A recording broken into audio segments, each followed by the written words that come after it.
ਸਤਿ ਸ਼੍ਰੀ ਅਕਾਲ। ਤੁਸੀਂ ਜੁੜੇ ਹੋਏ ਹੋ ਪੰਜਾਬੀ ਰੇਡੀਓ USA ਦੇ ਨਾਲ ਤੇ ਮੈਂ ਹਾਂ ਪ੍ਰਵੀਨ ਸ਼ਰਮਾ ਲੈ ਕੇ ਹਾਜ਼ਰ ਹਾਂ ਪ੍ਰੋਗਰਾਮ ਖਬਰ ਤੇ ਨਜ਼ਰ। ਖਬਰ ਤੇ ਨਜ਼ਰ ਪ੍ਰੋਗਰਾਮ ਦੇ ਵਿੱਚ ਕਈ ਖਾਸ ਤੇ ਕਈ ਅਹਿਮ ਖਬਰਾਂ ਨੂੰ ਲੈ ਕੇ ਚਰਚਾ ਕਰਨ ਦੇ ਲਈ ਮੇਰੇ ਨਾਲ ਜੁੜ ਚੁੱਕੇ ਨੇ ਪੰਜਾਬ ਤੋਂ ਪੱਤਰਕਾਰ ਦੀਪਕ ਸ਼ਰਮਾ ਚਨਾਰਥਲ ਜੀ। ਉਹਨਾਂ ਦਾ ਸਵਾਗਤ ਕਰਾਂਗੇ, ਪਹਿਲਾਂ ਫਿਰ ਕਰਾਂਗੇ ਕਈ ਖਾਸ ਖਬਰਾਂ ਤੇ ਚਰਚਾ। ਸ਼ਰਮਾ ਜੀ ਸਤਿ ਸ਼੍ਰੀ ਅਕਾਲ ਜੀ, ਸਵਾਗਤ ਹੈ ਜੀ ਪੰਜਾਬੀ ਰੇਡੀਓ USA ਤੇ। ਸਤਿ ਸ਼੍ਰੀ ਅਕਾਲ ਪ੍ਰਵੀਨ ਜੀ, ਸਾਰੇ ਦਰਸ਼ਕਾਂ ਨੂੰ ਸਰੋਤਿਆਂ ਨੂੰ ਮੇਰੀ ਪਿਆਰ ਭਰੀ ਸਤਿ ਸ਼੍ਰੀ ਅਕਾਲ ਜੀ। ਪ੍ਰੋਗਰਾਮ ਦੇ ਵਿੱਚ ਅੱਗੇ ਵਧਣ ਤੋਂ ਪਹਿਲਾਂ ਦੱਸਦੇ ਚੱਲੀਏ ਕਿ ਅੱਜ ਦਾ ਇਹ ਖਬਰ ਤੇ ਨਜ਼ਰ ਪ੍ਰੋਗਰਾਮ ਸਾਲ 2023 ਦੀ 5 ਜੂਨ ਦਾ ਪ੍ਰੋਗਰਾਮ ਹੈ ਤੇ ਦਿਨ ਅੱਜ ਸੋਮਵਾਰ ਹੈ। ਪ੍ਰੋਗਰਾਮ ਨੂੰ ਸਪਾਂਸਰ ਕਰਦੇ ਨੇ ਖਾਲਸਾ ਇੰਸ਼ੋਰੈਂਸ ਏਜੰਸੀ ਵਾਲੇ, ਜਿਨ੍ਹਾਂ ਤੋਂ ਤੁਸੀਂ ਹਰ ਤਰੀਕੇ ਦੀ ਇੰਸ਼ੋਰੈਂਸ ਲੈ ਸਕਦੇ ਹੋ। ਇੰਸ਼ੋਰੈਂਸ ਬਾਰੇ ਪਤਾ ਕਰਨ ਲਈ ਉਹਨਾਂ ਦਾ ਨੰਬਰ ਹੈ 408-272-2500। ਟਰਕੀਅਨ ਇਮੀਗ੍ਰੇਸ਼ਨ ਲਾ ਫਰਮ ਵਾਲੇ ਜੇ ਟਰਕੀਅਨ ਅਟਾਰਨੀ ਟਰਕੀਅਨ ਦੇ ਨਾਲ ਤੁਸੀਂ US ਇਮੀਗ੍ਰੇਸ਼ਨ ਬਾਬਤ ਕੋਈ ਵੀ ਸਲਾਹ ਕਰਨੀ ਹੈ, ਕੋਈ ਸਵਾਲ ਪੁੱਛਣਾ ਹੈ ਤੇ ਉਹਨਾਂ ਦਾ ਨੰਬਰ ਹੈ 4159090503। Gurdeep Singh Birdi Clovis, Satnam Singh Shergill Selma, Visla family Fresno, Mandeep Singh San Jose, Manjeet Singh San Jose, ਇਹਨਾਂ ਸਾਰੇ ਹੀ ਸਪਾਂਸਰਸ ਦਾ ਬਹੁਤ ਬਹੁਤ ਧੰਨਵਾਦ। ਤੇ ਜੇਕਰ ਤੁਸੀਂ ਵੀ ਇਹਨਾਂ ਪ੍ਰੋਗਰਾਮਾਂ ਨੂੰ ਸਪਾਂਸਰ ਕਰਨਾ ਚਾਹੁੰਦੇ ਹੋ ਤਾਂ ਸਟੂਡੀਓ ਦਾ ਨੰਬਰ ਹੈ 408272 5200। ਪੰਜਾਬੀ ਰੇਡੀਓ USA ਨੂੰ ਇਸ ਵੇਲੇ ਤੁਸੀਂ AM FM ਸਟੇਸ਼ਨਸ ਦੇ ਨਾਲ ਨਾਲ ਰੇਡੀਓ ਸੈਟ ਤੇ ਨੈਟ ਤੇ mobile app social media platform YouTube ਤੇ ਸੁਣ ਰਹੇ ਹੋ, ਦੇਖ ਰਹੇ ਹੋ। ਸਾਰੇ ਹੀ ਦਰਸ਼ਕਾਂ ਦਾ ਪ੍ਰੋਗਰਾਮ ਦੇ ਵਿੱਚ ਸਵਾਗਤ ਹੈ। ਸ਼ਰਮਾ ਜੀ, ਖਬਰਾਂ ਦੇ ਵੱਲ ਆਈਏ ਤੇ ਗੱਲ ਕਰੀਏ ਯੂਨੀਵਰਸਿਟੀ ਦੀ। ਕਹਿੰਦੇ 2 ਰਾਜਾਂ ਦੇ ਮੁੱਖ ਮੰਤਰੀ ਬੈਠੇ ਸਨ, ਹਰਿਆਣੇ ਦਾ ਤੇ ਪੰਜਾਬ ਦਾ। ਦਾਅਵਾ ਇਹ ਕੀਤਾ ਜਾ ਰਿਹਾ ਸੀਗਾ ਕਿ ਹਰਿਆਣੇ ਵਾਲੇ ਪੇਸ਼ਕਸ਼ ਲੈ ਕੇ ਆਏ ਆ ਵੀ ਫੰਡਾਂ ਦਾ ਖਰਚਾ ਅਸੀਂ ਚੱਕ ਲਾਂਗੇ ਤੇ ਯੂਨੀਵਰਸਿਟੀ ਦੇ ਵਿੱਚ ਸਾਡੀ ਸਾਂਝ ਭਿਆਲੀ ਕਰ ਲਓ ਤੁਸੀਂ। ਪਰ ਮੁੱਖ ਮੰਤਰੀ ਸਾਹਿਬ ਕਹਿੰਦੇ ਅੜ ਗਏ ਆ। ਬਿਆਨ ਦਿੱਤਾ ਮੁੱਖ ਮੰਤਰੀ ਸਾਹਿਬ ਨੇ ਵੀ ਅੱਜ ਯੂਨੀਵਰਸਿਟੀ ਖਰੀਦਣੀ ਚਾਹੁੰਦੇ ਆ ਤੇ ਕੱਲ ਨੂੰ ਪੰਜਾਬ ਦਾ ਸੌਦਾ ਕਰਨਗੇ। ਹਰਿਆਣਾ ਪੇਚ ਕਾ ਤੋੜਾਈ ਆਉਂਦਾ। ਸ਼ਰਮਾ ਜੀ ਦੱਸਿਓ ਜ਼ਰਾ, ਪਹਿਲਾਂ ਵਿਧਾਨ ਸਭਾ ਨੂੰ ਲੈ ਕੇ ਕਾਫੀ ਪੇਚ ਫਸਿਆ ਰਿਹਾ। ਪ੍ਰਵੀਨ ਜੀ, ਤੁਸੀਂ ਦਰੁਸਤ ਕਿਹਾ ਕਿ 2 ਸੂਬਿਆਂ ਦੇ ਮੁੱਖ ਮੰਤਰੀ ਬੈਠੇ ਜੀ। ਸੰਵਿਧਾਨਕ ਤੌਰ ਤੇ ਤਾਂ 2 ਸੂਬਿਆਂ ਦੇ ਮੁੱਖ ਮੰਤਰੀ ਉਹ ਸੀਗੇ ਜੀ, ਪਰ ਹਕੀਕਤ 'ਚ ਉੱਥੇ 3 ਮੁੱਖ ਮੰਤਰੀ ਬੈਠੇ ਸੀ। ਪੰਜਾਬ ਦਾ 1 ਬੈਠਾ ਸੀ, ਹਰਿਆਣੇ ਦੇ 2 ਬੈਠੇ ਸੀ। ਠੀਕ ਹੈ। ਪੰਜਾਬ ਦੇ ਰਾਜਪਾਲ ਪੁਰੋਹਿਤ ਹੋਰੀ ਵੀ ਹਰਿਆਣੇ ਵੱਲੋਂ ਖੇਡ ਰਹੇ ਸੀ ਉਸ ਬੈਠਕ ਦੇ ਵਿੱਚ। ਜੀ, ਉਸ ਬੈਠਕ 'ਚੋਂ ਹਰਿਆਣੇ ਦਾ ਪੱਖ ਪੂਰ ਰਹੇ ਸੀ ਬਕਾਇਦਾ। ਉਹ ਕੇਂਦਰ ਦਾ ਨੁਮਾਇੰਦਾ ਬਣ ਕੇ ਇਸ ਨੂੰ ਕੇਂਦਰੀ ਯੂਨੀਵਰਸਿਟੀ ਬਣਾਉਣ ਦੀ ਕਵਾਇਦ ਵੱਲ ਵਧ ਰਹੇ ਸੀ। ਉਸ ਬੈਠਕ 'ਚ ਜੋ ਸੋਚਿਆ ਜਾ ਰਿਹਾ ਸੀ ਉਹਦੇ ਨਾਲੋਂ ਵੀ 4 ਗੁਣਾ ਵੱਧ ਕੇ ਹੋ ਰਿਹਾ ਸੀ। ਠੀਕ ਹੈ ਪ੍ਰਵੀਨ ਜੀ, ਹਰਿਆਣਾ ਇਸ ਯੂਨੀਵਰਸਿਟੀ ਦੇ ਵਿੱਚ ਆਪਣੇ ਕਾਲਜਾਂ ਨੂੰ ਜੋੜਨ ਦੀ ਤਜਵੀਜ਼ ਲੈ ਕੇ ਹੀ ਨਹੀਂ ਆਇਆ ਸੀ। ਹਰਿਆਣਾ ਫੰਡ ਦੀ ਸੁਨੇਹਾ ਲੈ ਕੇ ਨਹੀਂ ਆਇਆ ਸੀ ਕਿ ਅਸੀਂ ਵੀ ਵਿੱਤੀ ਸਹਾਇਤਾ ਕਰਨ ਲਈ ਤਿਆਰ ਹਾਂ। ਹਾਂਜੀ, ਹਰਿਆਣਾ ਤਾਂ ਪੰਜਾਬ ਦਾ ਫੈਸਲਾ ਲੈ ਕੇ ਵੀ ਆਇਆ ਸੀ। ਕਹਿੰਦਾ ਚੱਕੋ ਜੀ, ਸਾਡਾ ਅੰਬਾਲਾ ਜ਼ਿਲ੍ਹਾ ਜੋੜ ਦਿਓ, ਸਾਡਾ ਜਮਨਾ ਨਗਰ ਜੋੜ ਦਿਓ, ਹੈਨਾ, ਸਾਡਾ ਪੰਚਕੂਲਾ ਜੋੜ ਦਿਓ ਤੇ ਤੁਸੀਂ ਆਪਣਾ ਰੋਪੜ ਮੋਹਾਲੀ ਜੋੜ ਲਓ। ਉਹ ਤਾਂ ਸਾਡੇ ਵਾਲਾ ਹੀ ਫੈਸਲਾ ਆਪ ਕਰਕੇ ਆਏ ਸੀ ਕਿ ਅਸੀਂ ਕਿਹੜੇ ਕਾਲਜ ਕਿਹੜੀ ਯੂਨੀਵਰਸਿਟੀਆਂ ਜੋੜਨੇ ਆ। ਉਹ ਆਪਣੀ ਤਜਵੀਜ਼ ਪੂਰੀ ਕਰਕੇ ਲਿਆਏ ਸੀ ਕਿ ਹਾਂ ਆਹ ਖਾਕਾ ਹੈ। ਸਵਾਲ ਇਹ ਨਹੀਂ ਹੈਗਾ ਕਿ ਅਨਿਲ ਵਿਜ ਨੇ ਇਹ ਕਹਿਤਾ ਕਿ ਜੀ ਇਹ ਤਾਂ ਪੁਰਾਣੀ ਰਹੀ ਆ। ਮੈਂ ਅੰਬਾਲੇ ਤੋਂ ਪੜ੍ਹਿਆ 1972 ਦੇ ਵਿੱਚ ਜਦ ਇਸੇ ਨਾਲ ਜੁੜਿਆ ਸੀਗਾ ਕਿ ਭਾਈ ਅਸੀਂ ਤਾਂ ਨਹੀਂ ਤੋੜੀ। ਮੈਂ ਕਹਿੰਦਾ ਵੈਸੇ ਤਾਂ ਇਹ ਆਪਣੇ ਆਪ ਸਭ ਨੂੰ ਪਤਾ ਹੈ ਕਿ ਪੰਜਾਬ ਤੇ ਹਰਿਆਣੇ ਦੇ ਲੋਕ ਨਹੀਂ ਚਾਹੁੰਦੇ ਸੀ ਵੰਡ। ਇਹ ਤਾਂ ਰਾਜਨੀਤਿਕ ਧਿਰਾਂ ਨੇ ਵੰਡ ਪਵਾਈ ਜੀ। ਤੇ ਪਰ ਜਦੋਂ ਵੰਡ ਪਈ ਉਹ ਤੋਂ ਬਾਅਦ ਯੂਨੀਵਰਸਿਟੀ ਚੋਂ ਬਾਹਰ ਕੌਣ ਹੋਇਆ? ਪੰਜਾਬ ਨੇ ਤੁਹਾਨੂੰ ਬਾਹਰ ਕੀਤਾ ਜਾਂ ਥੋੜਾ ਬੰਸੀ ਲਾਲ ਆਪ ਲੈ ਗਿਆ? ਹਾਂਜੀ, ਬਿਲਕੁਲ ਬਿਲਕੁਲ। 53 ਸਾਲ ਪਹਿਲਾਂ ਬੰਸੀ ਲਾਲ ਦੀ ਸਰਕਾਰ ਸਮੇਂ ਉਹਨਾਂ ਨੇ ਖੁਦ ਲਿਖ ਕੇ ਫੈਸਲਾ ਕੀਤਾ ਕਿ ਅਸੀਂ ਨਹੀਂ ਰਹਿਣਾ ਇਸ ਯੂਨੀਵਰਸਿਟੀ ਨਾਲ, ਅਸੀਂ ਆਪਣੇ ਕਾਲਜ ਵਾਪਸ ਲੈਣੇ ਆ। ਉਹਨਾਂ ਨੇ ਆਪਣੇ ਕਾਲਜ ਰੱਦ ਕਰਾਏ ਜੀ। ਇਸ ਤੋਂ ਪਹਿਲਾਂ ਹਿਮਾਚਲ ਨੇ ਆਪਣੇ ਤੋੜ ਕੇ ਆਪ। ਅਸਲ 'ਚ ਪੈਮਾਨਾ ਕੀ ਸੀ? ਪੰਜਾਬ, ਹਰਿਆਣਾ, ਹਿਮਾਚਲ ਤੇ ਚੰਡੀਗੜ੍ਹ, ਜਿਹਨੂੰ ਇਹ ਯੂਟੀ ਕਹਿੰਦੇ ਆ। ਹਾਂਜੀ, ਪੰਜਾਬ, ਹਰਿਆਣਾ ਤੇ ਹਿਮਾਚਲ ਤਿੰਨੇ 20% ਤਿੰਨੇ ਸੂਬੇ ਹਿੱਸਾ ਪਾਉਂਦੇ ਸੀ ਇਸ ਯੂਨੀਵਰਸਿਟੀ ਨੂੰ ਚਲਾਉਣ ਲਈ ਜੀ। ਤੇ ਕੁੱਲ ਬਣ ਜਾਂਦਾ ਸੀ ਤਿੰਨਾਂ ਸੂਬਿਆਂ ਦਾ ਮਿਲਾ ਕੇ 60%। ਤੇ ਬਾਕੀ ਰਹਿੰਦਾ 40% ਚੰਡੀਗੜ੍ਹ ਪ੍ਰਸ਼ਾਸਨ ਪਾਉਂਦਾ ਸੀ। ਇਸ ਤਰ੍ਹਾਂ ਇੱਕ ਕਾਲਜ ਯੂਨੀਵਰਸਿਟੀ ਚੱਲਦੀ ਸੀ। ਹਿਮਾਚਲ ਨੇ ਸਭ ਤੋਂ ਪਹਿਲਾਂ ਆਪਣੇ ਆਪ ਨੂੰ ਵੱਖ ਕੀਤਾ। ਉਹਨੇ ਆਪਣੇ ਕਾਲਜ ਤੋੜ ਲਏ ਤੇ ਜੀ ਕਹਿੰਦੇ ਜੀ ਅਸੀਂ ਆਪਣੀ ਯੂਨੀਵਰਸਿਟੀਆਂ ਜੋੜ ਲਏ, ਅਸੀਂ ਫੰਡ ਕਾਹਦਾ ਦਈਏ, ਜਦੋਂ ਕਿ ਹਿਮਾਚਲ ਦੇ ਵਿਦਿਆਰਥੀ ਵੀ ਤਾਂ ਅੱਜ ਵੀ ਪੜ੍ਹਦੇ ਨੇ। ਤੇ ਉਸ ਤੋਂ ਬਾਅਦ ਹਰਿਆਣੇ ਨੇ ਆਪਣਾ ਤੋੜ ਲਿਆ ਤੇ ਫਿਰ ਉਹ ਦੋਆਂ ਦਾ ਭਾਰ ਪੰਜਾਬ ਨੇ ਝੱਲਿਆ। ਪੰਜਾਬ ਨੇ ਉਹ 40% ਹਿੱਸਾ ਦੇਣਾ ਸ਼ੁਰੂ ਕੀਤਾ ਤੇ 60% ਚੰਡੀਗੜ੍ਹ ਦਿੰਦਾ। ਤੇ ਚੰਡੀਗੜ੍ਹ ਕਿੱਥੋਂ ਲਿਆਉਂਦਾ? ਪੰਜਾਬ ਦੀ ਉਹ ਰਾਜਧਾਨੀ ਹੈ। ਚਲੋ, ਇਸ ਤਰ੍ਹਾਂ ਇਹ ਤਜਵੀਜ਼ ਚੱਲਦੀ ਰਹੀ ਤੇ ਹਰਿਆਣਾ ਵੱਖ ਹੋ ਗਿਆ ਤੇ ਹੁਣ ਹਰਿਆਣਾ ਕਹਿੰਦਾ ਅਸੀਂ ਪੁਰਾਣੀ ਤਰਜ਼ ਤੇ ਬਹਾਲੀ ਚਾਹੁੰਦੇ ਆ ਜੀ। ਜੀ ਹਰਿਆਣੇ ਦੇ ਜਵਾਕ ਇੱਥੇ ਪੜ੍ਹਦੇ ਆ ਜੀ, ਕੋਈ ਰੋਕ ਟੋਕ ਨਹੀਂ ਹੈ। ਹਰਿਆਣੇ ਦੇ ਜਵਾਕ ਇੱਥੇ ਰਾਜਨੀਤੀ ਤੌਰ ਤੇ ਸਰਗਰਮ ਹੈ। ਪੰਜਾਬ ਦੇ ਮੁੰਡੇ ਹਰਿਆਣੇ ਦੇ ਮੁੰਡੇ ਮਿਲ ਕੇ ਰਹਿੰਦੇ ਆ, ਕੁੜੀਆਂ ਮਿਲ ਕੇ ਰਹਿੰਦੀਆਂ ਹੈ, ਮੁੱਦਿਆਂ ਦੇ ਉੱਤੇ ਵਿਦਿਆਰਥੀ ਮੁੱਦਿਆਂ ਤੇ ਇਕੱਠੇ ਸੰਘਰਸ਼ ਕਰਦੇ ਆ। ਕਿਸਾਨ ਅੰਦੋਲਨ ਤੋਂ ਬਾਅਦ ਉਹਨਾਂ ਦੀ ਦੋਸਤੀ ਹੋਰ ਗਹਿਰੀ ਹੋਈ ਹੈ। ਇਸ ਲਈ ਸਮਾਜਿਕ ਤੌਰ ਤੇ ਕੋਈ ਮਸਲਾ ਨਹੀਂ ਹੈ, ਇਹ ਰਾਜਨੀਤਿਕ ਦਾ ਹੈ ਜੀ। ਬਿਲਕੁਲ ਤੁਸੀਂ ਜਿੱਥੋਂ ਗੱਲ ਸ਼ੁਰੂ ਕੀਤੀ ਸੀ ਉੱਥੇ ਆ ਕੇ ਖੜਦਾ। ਜਦੋਂ ਹਟਾਏ ਸੀ ਤਦ ਇਸ ਨਾਲ ਕਿ ਹੁਣ ਸਾਡਾ ਕੀ ਬਾਹ ਪੰਜਾਬ ਸ਼ਬਦ ਦੇ ਨਾਲੇ, ਤੇ ਹੁਣ ਉਹਨਾਂ ਨੂੰ ਲੱਗਦਾ ਕਿ ਪੰਜਾਬ ਯੂਨੀਵਰਸਿਟੀ ਨੇ ਤਾਂ ਚੰਡੀਗੜ੍ਹ 'ਚ ਹੈ ਜੀ, ਅਸੀਂ ਇਹਦੀ ਰੂਪਰੇਖਾ ਬਦਲ ਕੇ ਕੇਂਦਰੀ ਯੂਨੀਵਰਸਿਟੀ ਕਰਾਉਣੀ ਹੈ, ਕਿਉਂਕਿ ਪਿਛਲੀ ਬੈਠਕ 'ਚ ਮਨੋਹਰ ਖੱਟਰ ਦੇ ਮੂੰਹ ਇਹ ਗੱਲ ਨਿਕਲੀ ਹੈ ਕੇਂਦਰੀ ਯੂਨੀਵਰਸਿਟੀ। ਤੇ ਪੰਜਾਬ ਦੇ ਮੁੱਖ ਮੰਤਰੀ ਪ੍ਰਕਾਸ਼ ਸਿੰਘ ਬਾਦਲ ਦਾ ਹਵਾਲਾ ਦਿੱਤਾ ਕੱਲ ਭਗਵੰਤ ਮਾਨ ਨੇ ਕਿ ਇਹ ਵੀ ਕੇਂਦਰ ਨੂੰ ਲਿਖ ਕੇ ਦੇ ਸੀ ਕੇਂਦਰੀ ਬਣਾ ਦੋ, ਸੈਂਟਰਲ ਯੂਨੀਵਰਸਿਟੀ ਬਣਾ ਦੋ ਜੀ। ਇਸ ਲਈ ਸਾਰੇ ਦਿੱਲੀ ਨੂੰ ਮੱਥੇ ਟੇਕਦੇ ਰਹੇ ਨੇ। ਹਾਂ, ਹੁਣ ਭਗਵੰਤ ਮਾਨ ਹੋਰਾਂ ਨੇ ਸਟੈਂਡ ਤਕੜਾ ਲਿਆ ਮੀਟਿੰਗ ਤੋਂ ਬਾਅਦ ਮੀਡੀਆ 'ਚ ਆ ਕੇ। ਤਾਂ ਹੁਣ ਇਹ ਨਹੀਂ ਪਤਾ ਕਿ ਜਾਂ ਤਾਂ ਚੋਣਾਂ ਨਹੀਂ ਲੜਨੀਆਂ ਹਰਿਆਣਾ 'ਚ, ਜਾਂ ਕੇਜਰੀਵਾਲ ਨੇ ਕੁਝ ਸੁਨੇਹਾ ਲਾਇਆ ਕਿ ਐਕਟੀਆਂ ਲੈ ਲਾ, ਬਾਅਦ 'ਚ ਦੇਖਾਂਗੇ। ਕਿਉਂਕਿ ਪਹਿਲਾਂ ਤਾਂ ਪਾਣੀਆਂ ਦੇ ਮਸਲੇ ਤੇ ਵੀ ਕਹਿੰਦੇ ਸੀ ਮੈਨੂੰ ਫਾਰਮੂਲਾ ਆਉਂਦਾ, ਕੇਜਰੀਵਾਲ ਜੀ ਕਹਿੰਦੇ ਸੀ ਕਿ ਮੈਂ ਹੱਲ ਕਰਾ ਦੂੰਗਾ, ਚਾਹ ਦੇ ਕੱਪ ਤੇ ਮੋਦੀ ਬੁਲਾ ਲੈਣ, ਮੈਨੂੰ ਪਤਾ ਪਾਣੀ ਕਿਵੇਂ ਦੇਣਾ। ਤੇ ਪਾਣੀ ਜਾਣ ਦੀਆਂ ਤਿਆਰੀਆਂ ਵੀ ਹੋ ਰਹੀਆਂ, ਇੱਥੋਂ ਤੱਕ ਕਿ ਸਤਲੁਜ ਲਿਜਾਣ ਦੀਆਂ ਤਿਆਰੀਆਂ ਹੋ ਗਈਆਂ ਕਿ ਸਤਲੁਜ ਨੂੰ ਗੁਜਰਾਤ ਲੈ ਕੇ ਜਾਣਾ ਜੀ ਬਾਇਆ ਹਰਿਆਣਾ। ਇਹ ਤਜਵੀਜ਼ਾਂ ਬਣ ਰਹੀਆਂ ਨੇ ਕਿ ਘੱਗਰ 'ਚ ਲਿਆ ਕੇ ਸਿੱਟ ਲਓ ਸਿੱਧਾ ਹਿਮਾਚਲ ਤੋਂ। ਉਹਦੀਆਂ ਬੈਠਕਾਂ ਹੋ ਰਹੀਆਂ ਨੇ ਮਨੋਹਰ ਖੱਟਰ ਤੇ ਸੁੱਖੂ ਵਿਚਾਲੇ। ਸੋ ਇਸ ਲਈ ਉਸ ਮਸਲੇ ਤੇ ਵੀ ਪਹਿਰਾ ਦੇਣਾ ਪੈਣਾ। ਪਰ ਕੱਲ ਵਾਲੀ ਮੀਟਿੰਗ ਦੇ ਵਿੱਚ ਮੁੱਖ ਮੰਤਰੀ ਭਗਵੰਤ ਮਾਨ ਉਹਨਾਂ ਦਾ ਸਪਸ਼ਟ ਸਟੈਂਡ ਸੀਗਾ, ਤੇ ਬੇਸ਼ੱਕ ਯੂਨੀਵਰਸਿਟੀ ਦੇ BC ਵੱਲੋਂ ਜਾਂ ਹੋਰ ਅਧਿਕਾਰੀਆਂ ਵੱਲੋਂ ਇਹ ਕਹਿ ਰਹੇ ਸੀ ਕਿ ਪੰਜਾਬ ਆਪਣਾ ਫੰਡ ਪਿਛਲੇ ਸਮਿਆਂ ਤੋਂ ਪੂਰਾ ਨਹੀਂ ਦੇ ਪਾ ਰਿਹਾ। ਦਾਅਵਾ ਕੀਤਾ ਗਿਆ ਕਿ 40% ਦੀ ਬਜਾਏ 14%, 15% ਦੇ ਪਾਉਂਦਾ। ਤੇ ਮੁੱਖ ਮੰਤਰੀ ਭਗਵੰਤ ਮਾਨ ਨੇ ਕਿਹਾ ਕਿ ਫੰਡ ਘੱਟ ਦੇਣ ਦਾ ਮਤਲਬ ਇਹ ਥੋੜਾ ਕਿ ਹਾਂ ਫਿਰ ਦੂਆ ਆ ਕੇ ਖਰੀਦ ਲੂਗਾ। ਕੋਈ ਨਾ, ਉਹ ਆਪਣੀ ਸਾਡੀ ਘਰ ਦੀ ਗੱਲ ਅਸੀਂ ਪੂਰਤੀ ਕਰਾਂਗੇ ਜੀ। ਸਹੀ ਹੈ, ਪਰ ਇਹਦਾ ਮਤਲਬ ਇਹ ਨਹੀਂਗਾ ਕਿ ਹਰਿਆਣਾ ਇਹ ਕਹੇ ਕਿ ਆਹ ਲਓ ਪੈਸੇ ਤੇ ਹੁਣ ਯੂਨੀਵਰਸਿਟੀ 'ਚ ਮੈਂ ਹਿੱਸੇਦਾਰ ਹੋ ਗਿਆ। ਕਹਿੰਦੇ ਕੱਲ ਨੂੰ ਕਹਿਣਗੇ ਲਓ ਜੀ ਪੰਜਾਬ ਦਾ ਅਸੀਂ ਮੁੱਲ ਲਾਤਾ, ਇਹਦਾ ਪੰਜਾਬ ਦਾ ਕਰਜ਼ਾ ਇੰਨਾ ਅਸੀਂ ਚੁਕਾਉਂਦੇ ਆ ਤੇ ਪੰਜਾਬ ਇਹਨਾਂ ਦਾ ਹੋ ਗਿਆ।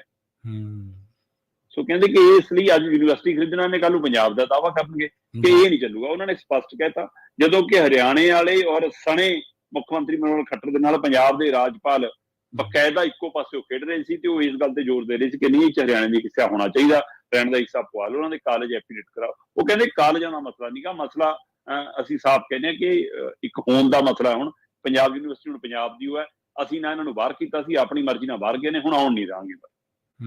ਸੋ ਸਪਸ਼ਟ ਹੈ, ਕਿਉਂਕਿ ਪ੍ਰਵੀਨ ਜੀ ਚਾਹੇ ਸਾਡੇ ਸੈਕਟਰੀਏਟ ਦੇ ਵਿੱਚ ਹਿੱਸੇ ਦੀ ਗੱਲ ਆਉਂਦੀ ਆ, ਚਾਹੇ ਪੰਜਾਬ ਵਿਧਾਨ ਸਭਾ ਦਾ ਵਾਧਾ ਲੈਣ ਦੀ ਥਾਂ ਕਰਦੇ ਨੇ, ਕਦੇ ਕਹਿੰਦੇ ਚੰਡੀਗੜ੍ਹ 'ਚ ਵੱਖਰੀ ਥਾਂ ਲੈ ਕੇ ਬਣਾ ਲੈਣੀ ਆ, ਕਦੇ ਕਹਿੰਦੇ ਇਹਨੂੰ ਪੰਜਾਬ ਯੂਨੀਵਰਸਿਟੀ ਹਿੱਸੇਦਾਰੀ ਲੈਣੀ ਆ।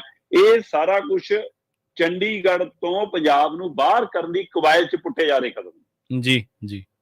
ਚੰਡੀਗੜ੍ਹ ਤੋਂ ਪੰਜਾਬ ਦਾ ਹੱਕ ਖਤਮ ਕਰਨ ਦੀ ਕਵਾਇਦ 'ਚ ਪੁੱਟੇ ਜਾ ਰਹੇ ਕਦਮ। ਸੋ ਇਸ ਲਈ ਇਸ ਮਸਲੇ ਤੇ ਭਗਵੰਤ ਮਾਨ ਹੋਰਾਂ ਦਾ ਸਟੈਂਡ ਜੋ ਲਿਆ ਗਿਆ, ਜੇਕਰ ਇਸੇ ਤੇ ਖੜੇ ਹਨ ਤਾਂ ਬਾਕਮਾਲ ਹੈ, ਔਰ ਇਹ ਹੋਣਾ ਚਾਹੀਦਾ ਸੀ। ਕਿਉਂਕਿ ਜਿੱਥੋਂ ਤੱਕ ਸਵਾਲ ਹੈ ਕਿ ਫੰਡਿੰਗ ਦਾ, ਉਸ ਮਸਲੇ ਤੇ ਗੌਰ ਕਰਨਾ ਪੈਣਾ, ਕਿਉਂਕਿ ਯੂਨੀਵਰਸਿਟੀ ਦੇ ਅੰਦਰ ਕਾਫੀ ਜ਼ਿਆਦਾ ਮੁਸ਼ਕਲਾਂ ਆ ਰਹੀਆਂ ਨੇ, ਖਾਸ ਕਰ ਚਾਹੇ ਉਹ ਤਨਖਾਹ ਦੇ ਮਾਮਲੇ ਨੇ, ਚਾਹੇ ਉਹ ਹੋਰ ਭਰਤੀ ਦੇ ਮਾਮਲੇ ਨੇ, ਚਾਹੇ ਬਿਲਡਿੰਗਾਂ ਦੀ ਰਿਪੇਅਰਿੰਗ ਦੇ ਮਾਮਲੇ ਨੇ, ਕਾਫੀ ਮਾਮਲੇ ਤੇ ਵਿੱਤੀ ਸੰਕਟ ਚੋਂ ਲੰਘ ਰਹੀ ਹੈ ਯੂਨੀਵਰਸਿਟੀ। ਇਹਦੇ ਵਿੱਚ ਕੋਈ ਦੋ ਰਾਏ ਨਹੀਂ, ਪੰਜਾਬ ਯੂਨੀਵਰਸਿਟੀ ਵੱਡੀ ਵਿੱਤੀ ਸੰਕਟ, ਇਸੇ ਤਰ੍ਹਾਂ ਪੰਜਾਬੀ ਯੂਨੀਵਰਸਿਟੀ ਵੀ ਸਾਡੀ ਵਿੱਤੀ ਸੰਕਟ ਚੋਂ ਲੰਘ ਰਹੀ ਹੈ। ਇਹ ਸਾਰੇ ਸਰਕਾਰੀ ਅਦਾਰਿਆਂ ਦੀ ਇੱਕ ਨਵੀਆਂ ਦਿੱਕਤਾਂ ਖੜੀਆਂ ਹੋ ਗਈਆਂ ਨੇ, ਉਹਦੇ ਵਿੱਚੋਂ ਕਿਵੇਂ ਨਿਕਲਣਾ ਇਹ ਵੀ ਸੋਚਣਾ ਪੈਣਾ, ਕਿਉਂਕਿ ਨਹੀਂ ਤਾਂ ਫਿਰ ਦੇਰ ਨਹੀਂ ਲਾਉਂਦੇ ਅਗਲੇ ਪ੍ਰਾਈਵੇਟ ਹੱਥਾਂ 'ਚ ਫੜਾਉਣ ਲਈ। ਇਸ ਮਸਲੇ ਤੇ ਵੀ ਇਸ਼ਾਰਾ ਕੀਤਾ ਮੁੱਖ ਮੰਤਰੀ ਭਗਵੰਤ ਮਾਨ ਹੋਰਾਂ ਨੇ। ਉਹ ਕਹਿੰਦੇ ਕਿ ਇਹ ਬੈਠੇ ਹਰਿਆਣੇ ਦੇ ਮੁੱਖ ਮੰਤਰੀ ਸੀ, ਤਜਵੀਜ਼ ਇਹ ਦੇ ਰਹੇ ਸੀ, ਪਰ ਪੈਸਾ ਇਹਨਾਂ ਦੇ ਬਹਾਨੇ ਕਿਸੇ ਹੋਰ ਨੇ ਲਾਉਣਾ ਕਹਿੰਦੇ। ਸੋ ਇਸ ਦਾ ਮਤਲਬ ਕੀ ਇਹਦਾ ਵੀ ਪ੍ਰਾਈਵੇਟ ਹੋਣਾ। ਆ ਗੋਬਿੰਦਵਾਲ ਥਰਮਲ ਪਲਾਂਟ ਦਾ ਮੁੱਦਾ ਚੱਲ ਰਿਹਾ ਹੁਣ ਜੀ, ਪ੍ਰਾਈਵੇਟ ਥਰਮਲ ਪਲਾਂਟ ਆ ਪਹਿਲਾਂ ਹੀ, ਤੇ ਉਸ ਪ੍ਰਾਈਵੇਟ ਥਰਮਲ ਪਲਾਂਟ ਨੂੰ ਬੰਦ ਕਰਨ ਦੀ ਕਿ ਪ੍ਰਾਈਵੇਟ ਅਸੀਂ ਉੱਥੇ ਰੱਦ ਕਰਨ ਦੀਆਂ ਸਾਰੀਆਂ ਪਾਰਟੀਆਂ ਨੇ ਹਾਮੀ ਭਰੀ। ਪਰ ਹੁਣ ਮਾਨ ਸਰਕਾਰ ਨੇ ਥੋੜਾ ਇੱਕ ਵੱਖਰਾ ਪਹਿਲੂ ਲਿਆ ਕਿ ਆਪਾਂ ਖਰੀਦੇ ਲੈਂਦੇ ਹਾਂ। ਮਾਨ ਸਰਕਾਰ ਉਸ ਥਰਮਲ ਪਲਾਂਟ ਨੂੰ ਖਰੀਦਣ ਬਾਰੇ ਸੋਚ ਰਹੀ ਹੈ, ਪਰ ਉਹਦੇ ਚ 12 ਕੰਪਨੀਆਂ ਨੇ ਅਪਲਾਈ ਕੀਤਾ, ਕੁਝ ਅਡਾਨੀ ਵੀ ਹੈਗਾ। ਠੀਕ ਹੈ। ਸੋ ਇਸ ਲਈ ਇਹ ਵੀ ਇੱਕ ਪਹਿਲੂ ਖੜਾ ਕਿ ਕੀ ਐ ਤਾਂ ਨਹੀਂ ਕਿ ਇਹ ਯੂਨੀਵਰਸਿਟੀ ਵੀ ਕਹਿਣ ਨੂੰ ਹੋਵੇ ਕਿ ਫੰਡ ਅਸੀਂ ਲਾਉਂਦੇ ਆ, ਬਾਅਦ ਚੋਂ ਪ੍ਰਾਈਵੇਟ ਹੋ ਜਾਵੇ। ਸੋ ਇਸ ਲਈ ਇਹ ਕਾਫੀ ਅਹਿਮ ਹੈ ਔਰ ਮੈਨੂੰ ਲੱਗਦਾ ਮਾਨ ਸਰਕਾਰ ਦਾ ਫੈਸਲਾ ਇਸ ਮਸਲੇ ਤੇ ਬਿਲਕੁਲ ਸਹੀ ਹੈ ਔਰ ਇਸ ਸਟੈਂਡ ਤੇ ਪੰਜਾਬ ਦੀਆਂ ਸਾਰੀਆਂ ਧਿਰਾਂ ਨੂੰ ਉਹਨੂੰ ਸਮਰਥਨ ਕਰਨਾ ਬਣਦਾ ਕਿ ਇਹ ਫੈਸਲਾ, ਕਿਉਂਕਿ ਪਹਿਲੀਆਂ ਧਿਰਾਂ ਇੰਨਾ ਸਪਸ਼ਟ ਸਟੈਂਡ ਮੀਡੀਆ 'ਚ ਤਾਂ ਨਹੀਂ ਲੈ ਸਕੀਆਂ। ਮਾਨ ਸਰਕਾਰ ਨੇ ਮੀਡੀਆ 'ਚ ਤਾਂ ਸਪਸ਼ਟ ਸਟੈਂਡ ਲਿਆ, ਬਾਅਦ ਚੋਂ ਕੋਈ ਹੋਰ ਖਿਚੜੀ ਪੱਕ ਜਵੇ ਤਾਂ ਪਤਾ ਨਹੀਂ। ਜੀ ਜੀ, ਜਿਵੇਂ ਤੁਸੀਂ ਜ਼ਿਕਰ ਕੀਤਾ ਸ਼ਰਮਾ ਜੀ ਚੰਡੀਗੜ੍ਹ ਤੋਂ ਪੰਜਾਬ ਦਾ ਦਾਅਵਾ ਜਿਹੜਾ ਉਹਨੂੰ ਲਗਾਤਾਰ ਫਿੱਕਾ ਕਰਨ ਦੀ ਕੋਸ਼ਿਸ਼ ਹੈ, ਤੇ ਉਸੇ ਕਵਾਇਦ ਦਾ ਹਿੱਸਾ ਇਹ ਹੈ ਯੂਨੀਵਰਸਿਟੀ ਵਾਲਾ ਮਸਲਾ। ਤੇ ਆਪਾਂ ਦੇਖਿਆ BBMB ਦੇ ਵਿੱਚ ਸਾਡੀ ਹਿੱਸੇਦਾਰੀ ਖਤਮ ਕਰ ਦਿੱਤੀ ਗਈ, ਤੇ ਸਾਡੀ ਜਿਹੜੀ ਇਹ ਸਿਆਸੀ ਜਮਾਤ ਹੈ, ਜਿਹੜੀ ਇੱਕ ਸੰਪਾਦਕ ਦੇ ਮਗਰ ਤਾਂ ਬਹੁਤ ਭੱਜ ਕੇ ਜਾਂਦੀ ਹੈ ਪਰ ਪੰਜਾਬ ਦੇ ਮਗਰ ਨਹੀਂ ਖੜਦੀ, ਤੇ ਇਸੇ ਸਿਆਸੀ ਜਮਾਤ ਦੇ ਹੁੰਦਿਆਂ ਜਿਨ੍ਹਾਂ ਨੂੰ ਬੜਾ ਫਿਕਰ ਖੜਾ ਅੱਜ ਕੱਲ੍ਹ ਇੱਕ ਜਾਣੇ ਦਾ, ਇਹਨਾਂ ਦੇ ਹੁੰਦੇ ਹੀ ਪੰਜਾਬ ਦੇ ਵਿੱਚੋਂ ਜਿਹੜੀ ਚੰਡੀਗੜ੍ਹ ਦੇ ਵਿੱਚ ਪੰਜਾਬ ਕੇਡਰ ਦੀਆਂ ਅਸਾਮੀਆਂ ਸੀ, ਇਹਨਾਂ ਦੇ ਹੁੰਦੇ ਹੀ ਖਾਲੀ ਰਹੀਆਂ। ਕਿਤੇ SSP ਪੰਜਾਬ ਦਾ ਲੱਗਦਾ ਹੁੰਦਾ ਸੀ ਤੇ ਪ੍ਰਸ਼ਾਸਕ ਜੀ ਜੀ ਜੀ ਜੀ ਬੜਾ ਰੈਂਕ ਹੈ SSP ਦਾ ਸੀ ਸਰ। ਹਾਂਜੀ, ਟੌਪ ਹੁਣ SSP ਦੀ ਕੋਈ ਹੋਂਦ ਹੀ ਨਹੀਂ ਰਹੇਗੀ ਉੱਥੇ, ਨਹੀਂ ਜਾਓ ਪੰਜਾਬ ਦਾ ਨਾ ਜੀ, ਉਹਦੇ ਉੱਤੇ ਅਗਲੇ ਨੇ ਆਪਣੇ ਇੰਨੇ ਬਿਠਾ ਲਏ। ਭਰਤੀ ਦੇਖ ਲਓ, ਚਾਹੇ CTU ਹੈ, ਚਾਹੇ ਪੁਲਿਸ ਹੈ, ਚਾਹੇ ਹੋਰ ਵਿਭਾਗ ਨੇ, ਤੇ ਇੱਥੇ ਖਾਮੀਆਂ ਪੰਜਾਬ ਦੀਆਂ ਅਕਾਲੀ ਕਾਂਗਰਸ ਦੀਆਂ ਸਰਕਾਰਾਂ ਦੀ ਵੱਡੀ ਰਹੀ ਹੈ ਪ੍ਰਵੀਨ ਜੀ, ਵੱਡੀ ਰਹੀ ਹੈ। ਹਰ ਵਿਭਾਗ 'ਚ 60% ਸਾਡਾ ਕੋਟਾ। ਹਾਂਜੀ ਹਾਂਜੀ, 40% ਹਰਿਆਣੇ ਦਾ ਸੀ, ਅਸੀਂ ਆਪਣਾ 60% ਕੋਟਾ ਪੂਰਾ ਨਹੀਂ ਕੀਤਾ। ਹਰਿਆਣਾ 80% ਭਰਤੀ ਕਰੀ ਬੈਠਾ। 20% ਚੋਂ ਵੀ 10% ਹੁਣ ਨਵਾਂ ਇੱਕ ਕ੍ਰੀਏਟ ਕਰ ਲਿਆ, ਇੱਕ UT ਕੈਡਰ ਕ੍ਰੀਏਟ ਕਰ ਲਿਆ। ਹੁਣ ਸਾਰਾ ਕੁਝ UT ਕੈਡਰ ਜਾਈ ਜਾਂਦਾ। ਅਸੀਂ ਆਪਣੀਆਂ ਆਪ ਹੀ ਨਹੀਂ ਪੋਸਟਾਂ ਭਰ ਸਕੇ। ਨਲਾਇਕੀ ਪੰਜਾਬ ਦੀਆਂ ਰਾਜਨੀਤਿਕ ਪਾਰਟੀਆਂ ਦੀ ਵੱਡੀ ਹੋਈ ਹੈ। ਅਸੀਂ ਪੈਰਲਲ ਨਵਾਂ ਨਿਊ ਚੰਡੀਗੜ੍ਹ ਨਾ ਕਿਉਂ ਦਿੱਤਾ? ਹਾਂਜੀ ਬਿਲਕੁਲ ਬਿਲਕੁਲ, ਸਾਡੇ ਅੱਧੇ ਦਫ਼ਤਰ ਮੁਹਾਲੀ 'ਚ ਕਿਉਂ ਆਏ? ਅਸੀਂ ਪੰਜਾਬ ਦੇ ਮਤਲਬ ਕਿ ਚੰਡੀਗੜ੍ਹ ਦੇ ਬਰੂਹਾਂ ਦੇ ਉੱਤੇ ਲਿਆ ਕੇ ਚੰਡੀਗੜ੍ਹ ਦੇ ਨਾਂ ਦੀ ਯੂਨੀਵਰਸਿਟੀ ਕਿਉਂ ਖੁੱਲਣ ਦਿੱਤੀ? ਹਾਂਜੀ ਬਿਲਕੁਲ ਬਿਲਕੁਲ, ਹੈ ਨਾ।